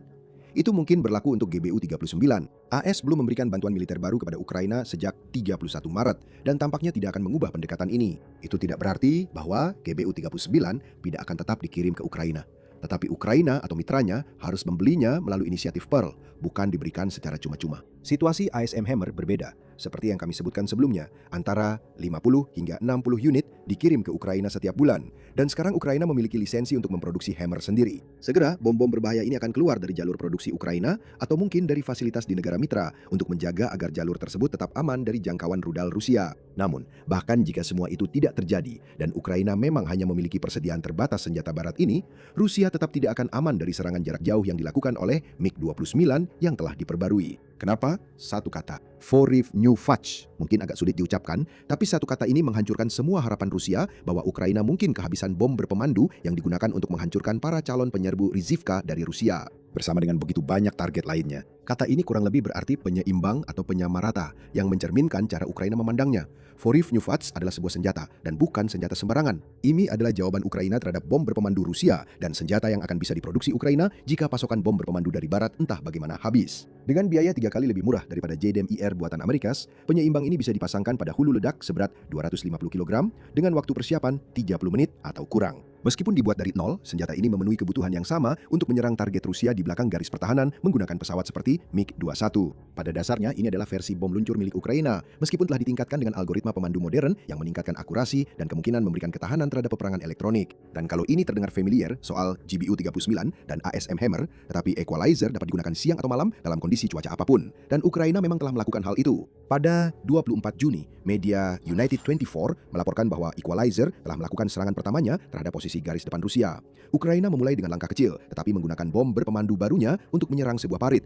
Kemungkinan besar, senjata ini telah digunakan untuk target lain sejak digunakan, karena kita tahu pasti senjata ini dapat diluncurkan dari jet tempur Su-24 dan sangat mungkin juga kompatibel dengan jet tempur era Soviet dan jet tempur barat milik Ukraina lainnya. Jadi Rusia tidak akan ada jeda dari bom berpemandu milik Ukraina. Baik itu senjata barat maupun bom hasil rancangan Ukraina sendiri, semuanya akan terus berdatangan. Dan seperti yang kita lihat dalam serangan gagal di Rajivka, MiG-29 yang dulu dianggap usang oleh Rusia sendiri akan menjadi platform utama pengiriman senjata tersebut. Sebuah monster telah lahir, perpaduan kekuatan dan logam Soviet serta Barat. Rusia tidak punya jawaban dan mereka tidak akan bisa berbuat apa-apa saat ancaman ini terus berkembang di masa mendatang. Terkadang rasanya perang Ukraina ini tidak pernah berakhir. Kubangan maut adalah satu-satunya hal yang berhasil diciptakan oleh Putin. Kadang-kadang rasanya tidak ada cahaya di ujung terowongan bagi Ukraina maupun Rusia. Namun Presiden Ukraina Volodymyr Zelensky berpikir berbeda. Ia mengatakan bahwa akhir sudah terlihat dan mungkin akan datang lebih cepat dari yang Anda kira. Musim dingin 2026 adalah tujuannya. Apakah itu terdengar ambisius? Memang seharusnya begitu. Namun Zelensky tidak menetapkan target ini secara acak tanpa alasan. Pemimpin Ukraina yang sedang berada di kursi panas itu punya rencana dengan tujuan akhir berupa bentuk kekalahan paling memalukan yang mungkin bagi Putin. Memaksa pemimpin Rusia untuk bernegosiasi demi mengakhiri perang dengan membuatnya putus asa. Pada tanggal 3 Agustus, Zelensky menyampaikan pidato kepada para peserta dalam pertemuan para kepala berbagai misi diplomatik luar negeri Ukraina. Presiden Ukraina bisa saja menggunakan acara ini untuk menyampaikan kata-kata klise untuk memuji orang-orang ini atas kerja keras mereka. Dan meskipun pujian itu disampaikan, Zelensky melihat kesempatan untuk mengembangkan capaian Ukraina sejauh ini pada tahun 2026. Dengan bantuan mereka yang berkumpul di depannya, Zelensky mengatakan Ukraina bisa mengakhiri perang dengan Rusia pada akhir tahun ini, bahkan mungkin sebelumnya. Kami akan berusaha sangat keras untuk mewujudkan hal ini sebelum musim dingin. Di musim gugur, Zelensky menyatakan kepada massa, meskipun dia melunakkan pernyataan itu dengan peringatan bahwa kami memahami dengan siapa kami berhadapan dan bahwa Putin berharap untuk terus memperpanjang perang ini. Yang harus dilakukan Ukraina sekarang adalah memadamkan harapan Putin, membuat pemimpin Rusia itu tidak mungkin membenarkan perang, baik kepada rakyatnya sendiri maupun dunia secara umum, karena betapa besarnya biaya yang harus ditanggung Rusia. Ukraina harus membuat Putin tidak punya pilihan, mendeklarasikan perdamaian dan menghadapi rasa malu atas kegagalannya sendiri, atau Ukraina akan menyeret seluruh Rusia ke dalam jurang yang butuh puluhan tahun untuk keluar darinya. Target musim dingin 2026 mungkin terdengar ambisius, bahkan nyaris tidak realistis. Itu memberi Ukraina sekitar 5 bulan untuk mengakhiri perang yang telah berlangsung selama 4,5 tahun. Namun Zelensky memiliki rencana, sebuah strategi dengan 3 pendekatan, masing-masing dengan tujuannya sendiri. Tujuan-tujuan tersebut bermuara pada satu hal, yaitu menciptakan penderitaan yang harus dirasakan Putin agar akhirnya mau mendeklarasikan perdamaian, kata Zelensky kepada para duta besar Ukraina. Zelensky telah membuat sebuah rumus. Diplomasi ditambah sanksi ditambah serangan jarak jauh dan menengah sama dengan berakhirnya perang di Ukraina. Setiap aspek ini sama pentingnya satu sama lain, dan kita akan mulai dengan yang mungkin paling tidak terduga dari ketiganya, yaitu diplomasi. Zelensky tidak menganjurkan agar diplomat Ukraina membuka saluran komunikasi baru dengan Rusia. Ukraina sudah mencoba itu, tapi tidak berhasil, bahkan dengan Amerika Serikat sebagai perantara. Sebaliknya, peran para diplomat Ukraina dalam rencana Zelensky adalah memberikan dukungan sebanyak mungkin terhadap apa yang disebut Zelensky sebagai jalur eksternal dalam hubungan pemerintah Ukraina dengan para mitranya. Yang diinginkan Zelensky adalah lebih banyak kesepakatan yang ditandatangani, lebih banyak senjata yang masuk ke Ukraina, dan gelombang diplomasi barat yang membantu Ukraina untuk meningkatkan kemampuan dalam menghadapi ancaman Rusia, bahkan melampaui apa yang sudah kita lihat pada tahun 2026. Mengamankan paket bantuan musim dingin adalah prioritas utama untuk bagian dari rencana Zelensky ini. Itu bukan sekedar slogan, tegas Zelensky, itu adalah kenyataan. Perdana Menteri Ukraina harus memiliki daftar yang jelas tentang apa yang dibutuhkan Ukraina untuk musim dingin ini dan siapa, secara spesifik di jalur kebijakan luar negeri, harus memberikan setiap hasil tertentu, pasokan, atau keputusan penting dan sangat mendesak untuk Ukraina. Ini berarti daftar kebutuhan keuangan yang jelas, daftar peralatan yang jelas, sumber daya spesifik, kebutuhan spesifik dari komunitas kita, dan kesepakatan politik yang diperlukan untuk mengamankan semua ini, kata Zelensky kepada para peserta. Dengan kata lain, diplomasi dimulai dari atas. Ukraina perlu mengetahui apa yang diinginkannya sebelum dapat mengamankan jenis kesepakatan yang diyakini akan memberikan tekanan yang tepat kepada Putin. Mengamankan lebih banyak rudal Patriot untuk pertahanan udara Ukraina bersama dengan aset pertahanan udara lainnya adalah prioritas yang jelas. Hal itu akan mencegah Rusia memanfaatkan keunggulan rudal balistik yang telah membuatnya menyerang Kiev beberapa kali dalam beberapa hari terakhir, dengan salah satu serangan tersebut menewaskan 10 orang menurut Reuters. Namun di luar itu, para diplomat Ukraina harus mengidentifikasi tantangan yang dihadapi Ukraina di tingkat regional dan nasional, serta mencari tahu siapa yang paling tepat untuk membantu.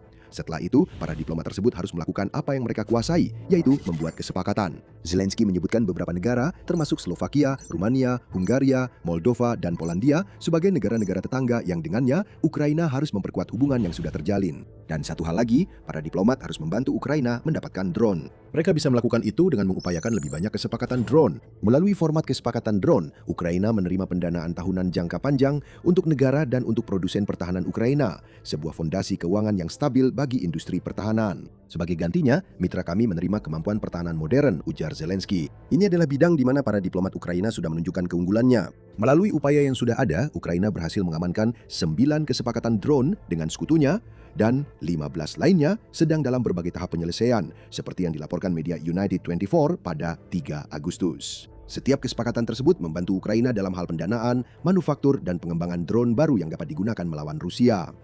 Diplomasi juga menjadi alasan mengapa Ukraina berhasil mendapatkan pinjaman sebesar 103 miliar dolar dari Uni Eropa, sekitar 4 miliar dolar diantaranya telah dicairkan pada akhir Juli untuk mendanai pembelian drone dan jet tempur Gripen.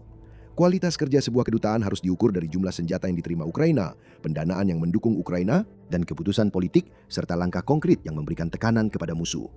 Itulah kerangka utama yang jelas, kata Zelensky. Jadi diplomasi Presiden Ukraina sangatlah penting. Semakin baik Ukraina dalam hal ini, semakin banyak senjata yang diterima Ukraina dan semakin banyak kesepakatan yang dicapai Ukraina. Keduanya memberikan pukulan terhadap Putin. Dan bukan hanya dalam hal Ukraina meningkatkan kemampuannya untuk melukai Rusia, ada lebih dari sekadar itu. Tujuan utama dari langkah pertama rencana Zelensky untuk mengakhiri perang pada musim dingin 2026 adalah untuk menunjukkan kepada Putin bahwa upayanya memecah belah Ukraina dan sekutunya telah gagal. Putin telah mencoba memecah belah sekutu barat Ukraina melalui intimidasi. Kita melihat hal itu paling jelas dalam perang hibrida yang telah menjadi andalan Rusia di seluruh Eropa. Ancaman militer, serangan siber, pelanggaran ke wilayah udara NATO, dan masih banyak lagi telah digunakan oleh Putin untuk mengintimidasi. Dia percaya bahwa rasa takut adalah cara untuk menghentikan aliran dukungan ke Ukraina. Melalui diplomasi dan kesepakatan yang dibuat Ukraina, Ukraina menunjukkan kepada Putin bahwa upayanya telah gagal. Bahkan, yang terjadi justru sebaliknya, yaitu menyatukan sekutu-sekutu Ukraina melawan Rusia. Kegagalan itu menciptakan tekanan bagi Putin. Dan itulah mengapa diplomasi menjadi bagian pertama dari rencana Zelensky. Masih ada dua bagian lainnya dan kita akan membahas apa saja itu dan mengapa hal tersebut penting. Tapi sebelum itu, ini adalah pengingat bahwa Anda sedang menonton acara militer. Jika Anda mendapatkan wawasan dari video kami, masih banyak lagi yang menanti Anda. Tekan tombol subscribe dan aktifkan notifikasi agar Anda tidak ketinggalan analisis perang Ukraina dari kami. Sekarang kita masuk ke bagian kedua, yaitu sanksi. Bagian ini sangat erat kaitannya dengan aspek diplomasi dari rencana Zelensky. Hal ini ditegaskan olehnya dalam pidatonya ketika ia mengatakan, sangat penting bagi semua orang untuk tetap fokus sepenuhnya dan membuahkan lebih banyak hasil dalam penjatuhan sanksi terhadap Rusia. Semua orang bisa melihat, khususnya ancaman rudal balistik yang ditimbulkan oleh Rusia yang sudah kami sebutkan berulang kali hari ini. Ancaman tersebut semakin meningkat. Pada saat yang sama, perusahaan-perusahaan Rusia yang memproduksi rudal balistik masih belum dikenai sanksi global yang ketat. Diplomat Ukraina harus bekerja sama dengan sekutu Ukraina untuk mendorong penerapan sanksi terhadap perusahaan-perusahaan Rusia yang terlibat dalam produksi rudal balistik. Ada 17 perusahaan utama, kata Zelensky.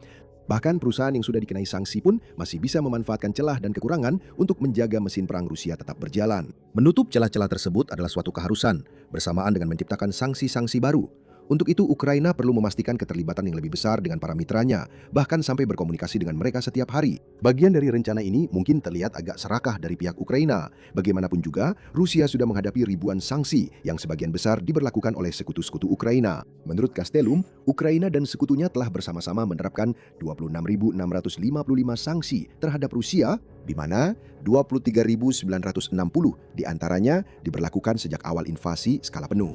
Amerika Serikat menyumbang bagian terbesar dengan 6.441 sanksi. Namun, Kanada, Prancis, Swiss, Inggris, dan Uni Eropa juga memberikan kontribusi besar dengan beberapa ribu sanksi yang diberikan oleh masing-masing. Masih ada lebih banyak sanksi yang akan dijatuhkan terhadap Rusia. Pada tanggal 23 Juli, Dewan Uni Eropa mengadopsi paket sanksi ke-21 yang menargetkan 48 individu dan 170 entitas di Rusia. Fokus khusus telah diberikan pada sektor energi Rusia, serta layanan keuangan dan mata uang kripto. Selain itu, Senat Amerika Serikat telah memajukan rancangan undang-undang sanksi Rusia yang telah lama tertunda, yang pertama kali diusulkan oleh Lindsey Graham melalui tahap persetujuan pertama. Masih banyak yang perlu dilakukan untuk mendapatkan rancangan undang-undang yang memberi wewenang kepada ISRIC untuk memberlakukan sanksi sekunder terhadap pembeli Rusia. Tetapi ini adalah awal yang kuat. Dan dengan asumsi rancangan undang-undang tersebut menjadi undang-undang, hal ini akan sangat merugikan Rusia dengan menempatkan para pelanggan minyaknya dalam posisi yang genting. Jadi kami memahami argumen bahwa Ukraina meminta lebih banyak sanksi, padahal sudah banyak sanksi yang diberlakukan. Namun ada dua bantahan terhadap argumen tersebut. Pertama, tidak peduli berapa banyak sanksi yang sudah diberlakukan, selalu bisa ada lebih banyak lagi. Jika tujuan utamanya adalah melumpuhkan ekonomi Rusia, maka Ukraina ingin mendorong sekutunya untuk menekan gas lebih dalam. Kedua, memiliki sanksi adalah satu hal, menegakkannya dengan baik adalah hal lain. Dan itulah celah yang ingin diisi oleh Ukraina dengan langkah kedua dari rencana Zelensky. Salah satu alasan mengapa ekonomi Rusia bisa bertahan selama ini adalah karena negara tersebut berhasil menghindari sanksi dengan cukup baik, sehingga miliaran dolar tetap mengalir masuk. Armada bayangan yang mengirimkan minyak Rusia ke seluruh dunia diperkirakan menghasilkan hingga 100 miliar dolar setiap tahunnya, menurut perkiraan Pusat Studi Strategis dan Internasional. Rusia juga sering menggunakan mata uang kripto untuk menyamarkan transaksi. Disinilah paket terbaru Uni Eropa berperan, serta sengaja memalsukan penggunaan akhir barang yang mereka jual dan beli. Rusia bersikap likik dan penuh tipu daya. Itulah yang memungkinkan minyak dapat dijual dan komponen senjata penting dapat diimpor. Rencana Zelensky sebenarnya tidak secara khusus meminta sanksi tambahan, meskipun sanksi lebih banyak selalu disambut baik. Rencana itu meminta para diplomat Ukraina bekerja sama dengan mitra-mitra Ukraina untuk menutup celah-celah tersebut. RUU Graham akan menjadi contoh yang baik jika disahkan menjadi undang-undang. Penerapan tarif kepada negara-negara yang membeli dari Rusia akan memperluas jangkauan sanksi hingga melampaui Moskow. Itulah yang dicari Ukraina. Strukturnya sudah ada. Sekarang Ukraina membutuhkan para diplomatnya untuk mendorong penegakan yang lebih baik. Mengenai tujuan dari langkah ini sangatlah sederhana. Memaksa Rusia untuk pontang-panting mencari dana demi mendukung perang Putin. Menguras uang dari kas perang Kremlin berarti Putin harus semakin putus asa dalam mencari sumber dana. Keputusasaan itu sudah terlihat. Menjelang akhir Juli, Bank Sentral Rusia menurunkan suku bunga acuan negara itu menjadi 14%. Itu masih sangat tinggi, tapi penurunan itu diperlukan karena Rusia berusaha mendorong rakyatnya untuk mulai mengambil pinjaman. Namun, itu tidak akan berhasil. Sudah ada kepanikan di antara para investor negara itu saat pasar saham Rusia menurun dan Kementerian Keuangan masih berjuang untuk menutupi defisit anggaran yang terus membengkak serta membayar utang pemerintah yang mahal, lapor Moscow Times. Defisit itu tampaknya akan mencapai sekitar 100 miliar dolar pada akhir tahun, bukan 47,7 miliar dolar seperti yang diperkirakan Rusia.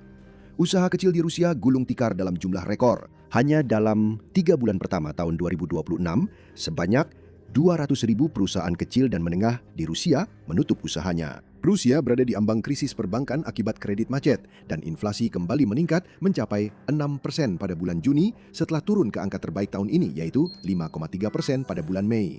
Rusia berada di tepi jurang keuangan. Bagian kedua dari rencana Zelensky untuk mengakhiri perang sebelum musim dingin dirancang untuk mendorong Rusia jatuh ke dalam jurang itu. Akhirnya kita sampai pada bagian ketiga yaitu serangan jarak jauh dan menengah.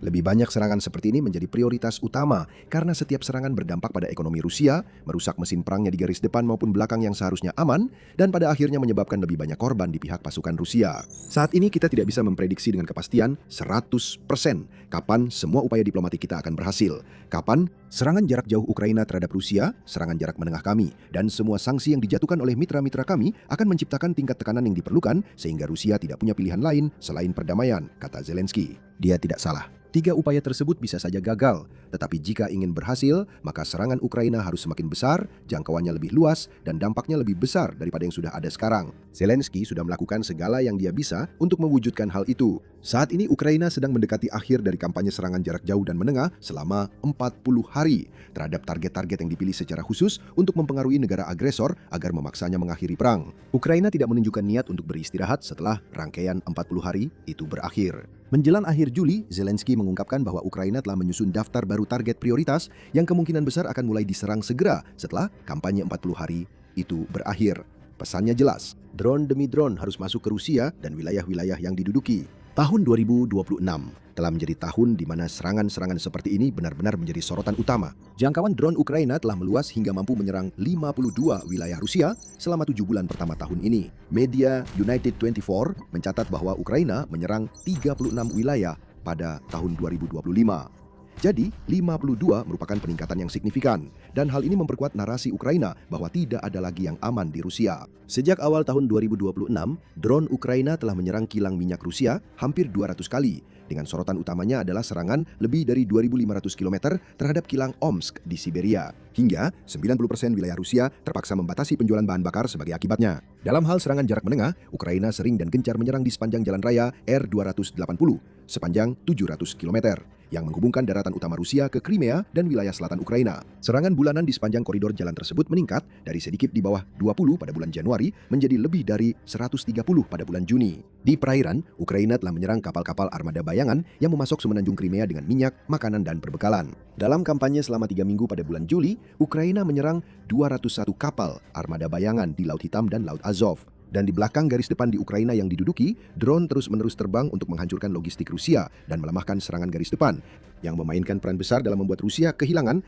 rekor 42.860 tentaranya pada bulan Juli. Serangan drone jarak jauh dan menengah memang efektif. Itulah sebabnya Zelensky menyerukan lebih banyak serangan drone semacam itu sebagai bagian ketiga dari strateginya. Mengenai apa yang dicapai oleh serangan-serangan ini, semuanya tentang tekanan yang diberikan kepada Putin. Bukan tekanan ekonomi, tapi tekanan sosial. Dengan membawa kembali perang yang dimulai Putin ke Rusia, Ukraina bertujuan untuk membuat rakyat Putin berbalik melawannya. Ada alasan mengapa tingkat persetujuan terhadap Putin anjlok dengan penurunan tercepat sejak perang perang dimulai, dan mengapa survei bulan Juli oleh Institut Konfliktologi dan Analisis Rusia menemukan bahwa 81% dari responden yang mereka tanyai menginginkan perang Ukraina segera diakhiri. Banyak orang Rusia sama muaknya dengan perang Putin seperti tetangga mereka di Ukraina, terutama sekarang ketika drone jarak jauh menyebabkan begitu banyak masalah bagi mereka. Inilah 3 pilar rencana Zelensky. Bersama-sama, ketiga pilar itu dirancang untuk membuat Putin tidak memiliki alternatif lain selain perdamaian. Menurut Zelensky, tujuannya sekarang adalah mengandalkan 3 strategi ini untuk mendorong Putin ke meja perundingan selambatnya pada musim dingin tahun 2026.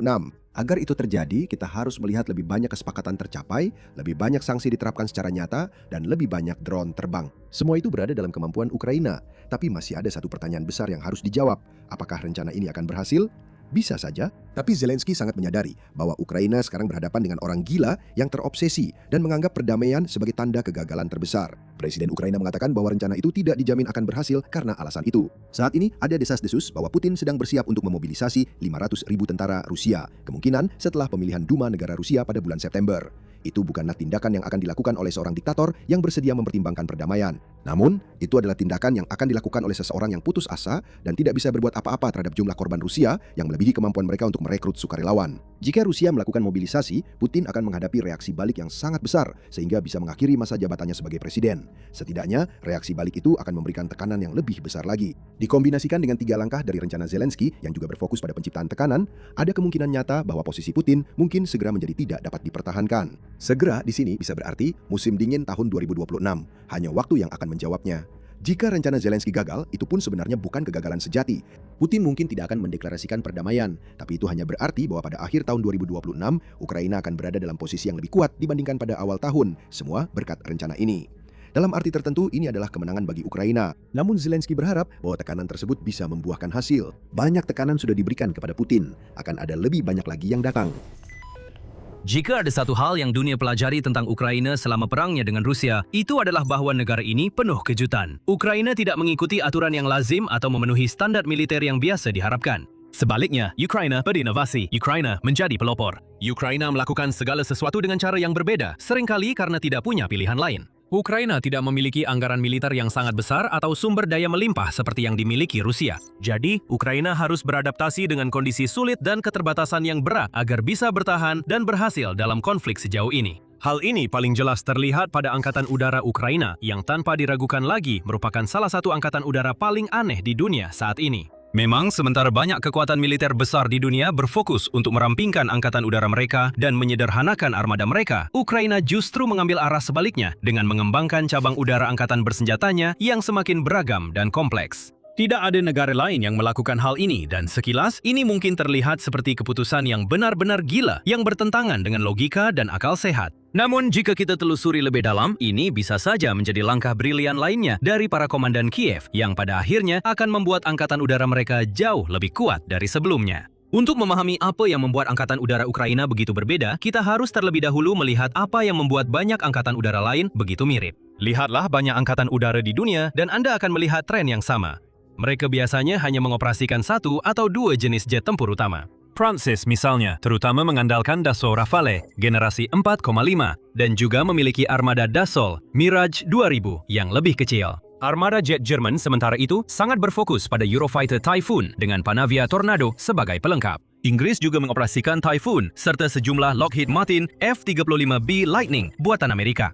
Cerita serupa juga terjadi di seluruh Eropa dan di luar sana. Amerika Serikat adalah pengecualian langka dari aturan ini karena memiliki anggaran militer yang jauh lebih besar dibandingkan negara manapun di dunia yang secara efektif memungkinkannya mengoperasikan dan memelihara berbagai jenis pesawat yang jauh lebih beragam. Namun sebagian besar negara mengikuti pola yang sama dan tujuan umum dari banyak program modernisasi militer adalah untuk merampingkan armada angkatan udara, mengubah armada yang kompleks dan beragam menjadi armada yang lebih kecil dan sederhana. Ada 2 alasan utama untuk hal ini, yaitu biaya dan kompleksitas. Bahkan pesawat tempur yang relatif sederhana pun tetap memiliki harga yang mahal, seringkali mencapai puluhan hingga ratusan juta dolar per unit. Dan biayanya tidak hanya mahal untuk membuatnya, tetapi juga untuk merawatnya. Ada biaya untuk memperbaiki dan mengganti banyak bagian mekanis dan komponen kompleks yang membentuk keajaiban rekayasa ini misalnya. Ada juga biaya yang berkaitan dengan logistik, rantai pasokan dan pelatihan pilot. Semakin banyak jenis pesawat yang dioperasikan suatu negara, semakin besar biaya yang harus dikeluarkan dan kompleksitasnya pun semakin bertambah. Sebuah angkatan yang menggunakan 3 pesawat tempur yang sangat berbeda misalnya, harus memiliki program pelatihan pilot yang unik untuk masing-masing pesawat, serta suku cadang khusus untuk menjaga setiap jet tetap beroperasi dan siap dikerahkan kapanpun dibutuhkan. Ada juga kerumitan strategis dalam mengoperasikan armada yang beragam dan kompleks. Jika para komandan memiliki banyak pilihan pesawat yang berbeda, mereka harus terus-menerus mempertimbangkan kelebihan dan kekurangan masing-masing pesawat untuk menentukan mana yang harus digunakan dalam situasi tertentu. Namun, jika mereka hanya memiliki 1 atau 2 pesawat multiperan yang tersedia, semuanya menjadi lebih sederhana, lebih murah, dan lebih cepat. Inilah juga alasan mengapa begitu banyak jet terbaru serta yang sedang dikembangkan saat ini dirancang agar sefleksibel mungkin, mampu menangani berbagai tugas dan memenuhi beragam peran. F-35 misalnya, terkenal dianggap sebagai serba bisa di dunia militer. Mampu beralih dengan mulus antara operasi pertempuran udara ke udara, misi dukungan darat, dan pengumpulan intelijen sesuai kebutuhan. Ini bukan berarti tidak ada militer di luar sana yang masih mengoperasikan campuran jet atau tidak ada keuntungan dari pendekatan tersebut. Mendiversifikasi armada bisa menjadi langkah cerdas dalam situasi tertentu, tetapi secara keseluruhan, sebagian besar militer utama bergerak ke arah yang sama, menuju angkatan udara yang lebih sederhana dan efisien dengan lebih sedikit jenis jet dibandingkan masa lalu. Beberapa anggota NATO misalnya hanya mengoperasikan 1 jenis jet. Lalu ada Ukraina. Dan Ukraina melakukannya dengan cara yang sangat berbeda. Mereka tidak hanya mengoperasikan 1 atau 2 jenis jet tempur, mereka bahkan tidak hanya mengoperasikan 3 atau 4 jenis. Menurut data terbaru, Ukraina diperkirakan akan memiliki setidaknya 8 model jet tempur berbeda yang dirancang di 4 negara berbeda. Hampir tidak ada angkatan udara di dunia yang mengoperasikan armada yang begitu beragam dan rumit, dan mudah untuk memahami alasannya. Christoph Bergs, analis penerbangan dari Royal United Services Institute, menjelaskan kepada Radio Free Europe, Radio Liberty, bahwa sebagian besar negara menghindari armada seperti itu. Karena adanya hilangnya keuntungan skala ekonomi dan kebutuhan untuk membangun pelatihan, dukungan, serta pengaturan pemeliharaan yang komprehensif untuk setiap jenis jet. Jadi, jika tidak ada negara lain yang melakukannya, mengapa Ukraina melakukannya? Nah, untuk memahami hal itu, kita harus mundur dan melihat kembali sejarah Angkatan Udara Ukraina sejauh ini. Ketika Uni Soviet bubar pada tahun 1991, Ukraina sebenarnya mewarisi salah satu armada pesawat tempur terbesar di dunia. Inventarisnya mencakup sekitar 2.000 pesawat, termasuk pembom strategis seperti Tu-160 dan Tu-95, serta ratusan pesawat tempur era Soviet seperti MiG-29, Su-27, dan Su-24. Armada besar ini memberi Ukraina kemampuan untuk melakukan hampir semua jenis operasi udara yang dibutuhkan, hingga serangan strategis nuklir. Namun, pada tahun 1994, Ukraina menyetujui Memorandum Budapest tentang jaminan keamanan. Dengan menyetujui penyerahan senjata nuklirnya kepada Rusia, yang sebagai imbalannya setuju untuk menghormati kemerdekaan, kedaulatan, dan perbatasan Ukraina. Seperti yang kita ketahui sekarang, Rusia pada akhirnya menolak untuk memenuhi bagiannya dalam kesepakatan itu. Namun pada tahun 1990-an, Kiev sangat yakin bahwa Moskow akan mematuhi perjanjian tersebut. Jadi, karena percaya bahwa mereka aman dari segala jenis invasi atau serangan skala besar, Ukraina mulai membongkar armada udaranya. Seiring berjalannya waktu, mereka merongsokkan, menjual, atau sekadar mengalihkan ratusan pesawat, termasuk segala jenis, mulai dari pembom hingga jet, pesawat latih, pesawat angkut, pesawat tanker, dan helikopter serang. Transisi ini membawa jutaan dolar ke dalam negeri, tetapi membuat militer mereka sangat kekurangan perlengkapan jika suatu saat terjadi konflik. Lalu, pada tahun 2014, kenyataan Ukraina berubah drastis ketika pasukan khusus Rusia menyusup ke negara itu dan merebut kendali atas semenanjung Crimea. Itu terjadi begitu cepat, Ukraina hampir tidak punya waktu untuk memberikan reaksi apapun. Namun satu fakta sangat jelas, Memorandum Budapest telah dilanggar dan Kiev tidak bisa lagi mengandalkan jaminan keamanan yang selama ini memengaruhi begitu banyak keputusan militernya hingga saat itu. Tak lama setelah aneksasi Crimea, Angkatan Udara Ukraina pada dasarnya diaktifkan kembali. Para veteran lama dipanggil kembali untuk bertugas, mengajar dan melatih generasi pilot berikutnya dalam seni peperangan udara, sementara para insinyur mulai bekerja memulihkan, memperbaiki, dan memodernisasi beberapa lusin jet yang telah lama tidak digunakan. Seperti Su-27 dan MiG-29 yang telah lama teronggok di gudang militer tua dan berdebu selama puluhan tahun. Ukraina juga menghubungi negara-negara sekutu untuk membantunya mempersiapkan kemungkinan perang, dengan para pilot muda dikirim ke Akademi Angkatan Udara Norwegia di Trondheim untuk mengasah keterampilan mereka. Memang tidak banyak, tapi setidaknya ada sesuatu. Dan Ukraina juga mulai berinvestasi dalam sistem pertahanan udara modern dan drone, menyadari bahwa jika perang benar-benar pecah, kekuatan udaranya saja tidak akan cukup untuk bersaing dengan kekuatan udara Rusia. Meskipun ada upaya dan perbaikan ini, pada saat pasukan Rusia melintasi perbatasan ke Ukraina pada Februari 2022. Pasukan pertahanan Kiev hanya memiliki 120 pesawat yang tersedia dan hanya sepertiganya yang benar-benar bisa digunakan, menurut Panglima tertinggi saat itu, Valery Zaluzhny. Sementara itu, Rusia memiliki lebih dari 4.000 pesawat, ditambah dana dan sumber daya untuk membuat ratusan, bahkan mungkin ribuan lagi. Ini benar-benar tidak seimbang dan Ukraina segera menyadari bahwa jika mereka ingin punya peluang untuk bertahan dari perang ini, maka sesuatu harus diubah. Tapi sebelum kami menjelaskan apa yang terjadi selanjutnya, masih banyak lagi yang akan dibahas. Jadi jika Anda merasa mendapatkan manfaat dari acara militer ini, jangan lupa untuk berlangganan. Sekarang, pertempuran awal dalam perang Rusia-Ukraina hampir menghancurkan Angkatan Udara Ukraina, bahkan dalam beberapa jam pertama serangan pada 24 Februari 2022. Pasukan Rusia secara khusus menargetkan aset dan infrastruktur AU Ukraina, membombardir banyak lapangan udara, pangkalan, dan fasilitas penyimpanan bahan bakar. Untungnya bagi Ukraina, banyak pesawat Ukraina saat itu sudah berada di udara atau disembunyikan di lokasi lain, sehingga pesawat-pesawat itu berhasil selamat. Namun, hari-hari berikutnya membuktikan betapa jauh lebih kuatnya Angkatan Udara Rusia. Para pilot Kremlin melakukan hingga 200 sorti per hari. Sementara itu, para pilot Kiev hanya mampu melakukan sekitar 5 hingga 10 sorti karena mereka harus berjuang dengan armada yang relatif sedikit, terdiri dari 4 jenis jet Soviet, yaitu MiG-29, Su-24, Su-25, dan Su-27. Sekutu-sekutu Ukraina dapat melihat bahwa Angkatan Udara negara itu sedang berpacu dengan waktu, dan mereka menyadari bahwa merekalah yang harus melakukan sesuatu untuk mengatasinya. Jadi mereka mulai memeriksa inventaris mereka sendiri untuk mengidentifikasi pesawat yang berguna yang bisa mereka kirimkan ke Kiev. Sepanjang tahun 2023 misalnya, berbagai negara di Eropa Tengah dan Timur mengirimkan beberapa jet tempur era Soviet milik mereka sendiri untuk memperkuat pasukan Ukraina. Slovakia dan Polandia misalnya mengirimkan beberapa MiG-29. Dan meskipun ia berterima kasih atas bala bantuan ini, Presiden Ukraina Volodymyr Zelensky tetap berharap bahwa suatu hari nanti beberapa kekuatan besar dunia barat akan memberikan Kiev pesawat tempur yang lebih modern, canggih, dan mumpuni.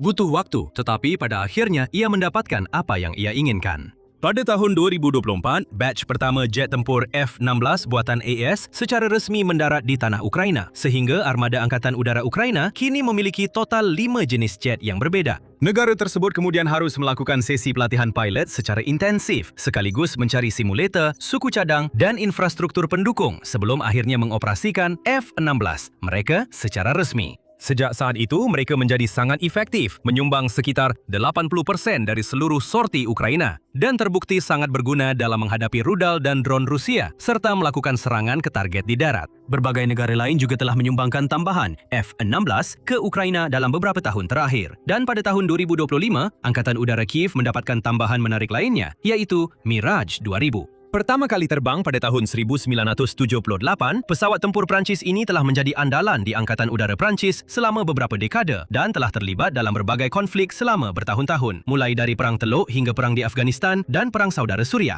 Berbagai angkatan bersenjata di seluruh dunia terus mengandalkan pesawat ini, termasuk India, Tiongkok, dan Uni Emirat Arab. Dan Mirage 2000 telah terbukti populer karena kelincahannya yang mengesankan, kemampuannya untuk mencapai Mach 2, serta avionik canggihnya. Sekali lagi, butuh waktu bagi Ukraina untuk melatih para pilot tentang cara menggunakan sistem ini. Namun, pada awal tahun 2026, sudah mulai bermunculan video-video jet Mirage 2000 yang melakukan misi serangan di front timur dan menjatuhkan bom ke target-target Rusia. Itu berarti Ukraina sekarang memiliki 6 jenis jet yang berbeda secara keseluruhan.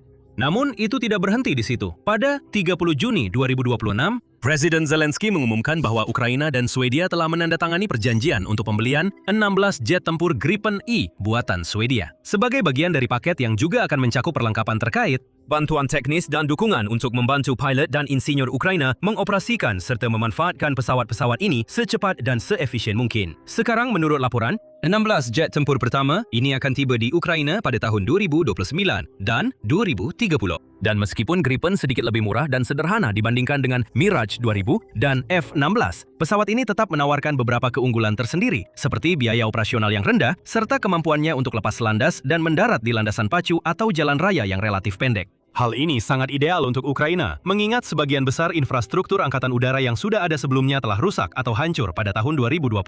Kemudian, hanya 2 minggu setelah pengumuman Gripen, Ukraina mengumumkan kesepakatan lainnya. Dalam pernyataan bersama dengan rekannya dari Prancis, Emmanuel Macron, Zelensky menyatakan bahwa Prancis akan segera mengirimkan 4 dari total 16 jet tempur Dassault Rafale yang dijanjikan ke Ukraina. Batch pertama akan tiba setelah pilot Ukraina menjalani pelatihan yang diperlukan di Prancis yang dijadwalkan dimulai sebelum akhir tahun 2026.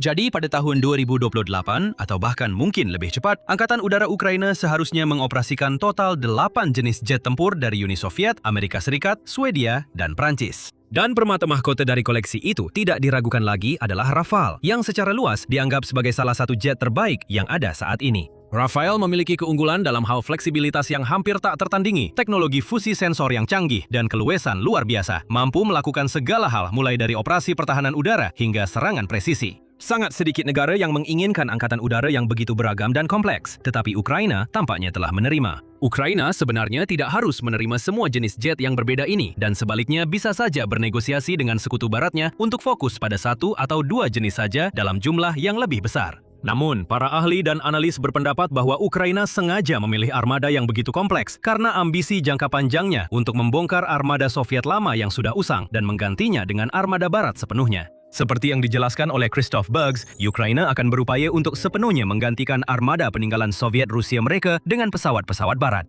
Oleh karena itu, jumlah Gripen dan Rafale yang relatif sedikit yang akan mulai digunakan dalam beberapa tahun ke depan akan terlebih dahulu mengisi masa transisi, kemungkinan dengan pelatihan yang dipercepat dan integrasi taktis ke dalam skuadron. Singkatnya, jet-jet baru ini sebenarnya tidak mempersulit kehidupan bagi Ukraina. Justru, mereka memudahkan angkatan udara negara itu untuk melanjutkan transisi dari perlengkapan Soviet menuju pengganti dari Barat. Dan itu adalah transisi yang memang harus terjadi. Ukraina tidak bisa terus-menerus mengandalkan jet Soviet yang sudah berusia puluhan tahun selamanya. Bukan hanya karena pesawat-pesawat ini lebih tua, lebih lambat, dan lebih lemah dibandingkan dengan pesawat Barat, tapi juga semakin sulit untuk merawatnya. Karena ketika Rusia merebut Crimea pada tahun 2014, mereka memutus pasokan suku cadang dan sumber daya penting lainnya yang dibutuhkan Ukraina untuk menjaga pesawat-pesawatnya tetap bisa terbang. Semakin banyak waktu berlalu, semakin sedikit suku cadang dan material era Soviet yang bisa digunakan oleh para insinyur Kiev. Pada akhirnya, akan tiba saatnya di mana MiG dan Su-25 tua itu sudah tidak layak terbang lagi.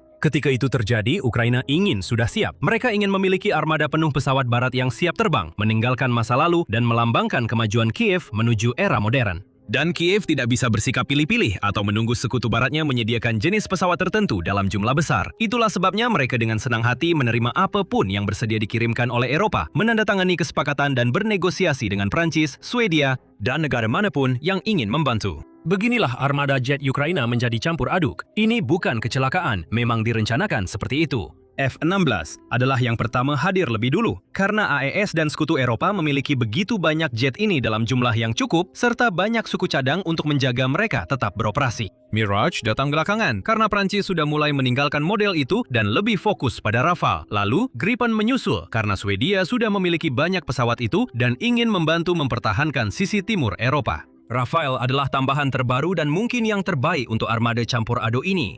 Dan manfaatnya bagi Kiev sangat jelas. Mereka mendapatkan sejumlah jet tempur modern yang siap tempur secepat mungkin. Para pilotnya menjadi semakin berpengalaman dan cakap, dan angkatan udaranya juga bisa menyebar risiko. Sehingga jika salah satu tipe jet ini gagal, karena pasokan terputus misalnya, atau perubahan politik, sisa armadanya akan tetap kuat.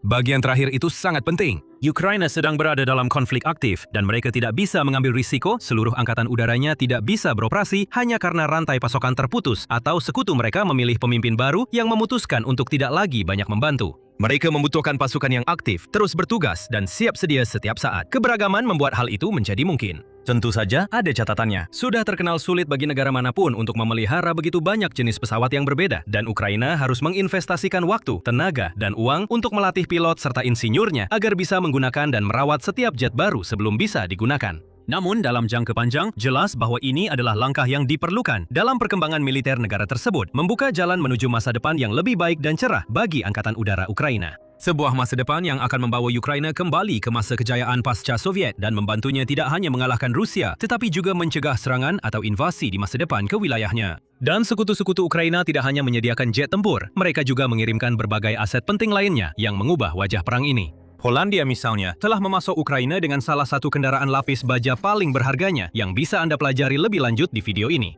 Atau untuk melihat bagaimana pasukan drone Ukraina semakin kuat setiap harinya, tonton video tentang Interceptor Zirka terbaru ini. Dan terakhir, pastikan untuk berlangganan kanal acara militer ini untuk mendapatkan berita terbaru, wawasan, dan analisis tentang perang Rusia-Ukraina serta konflik lainnya dari seluruh dunia.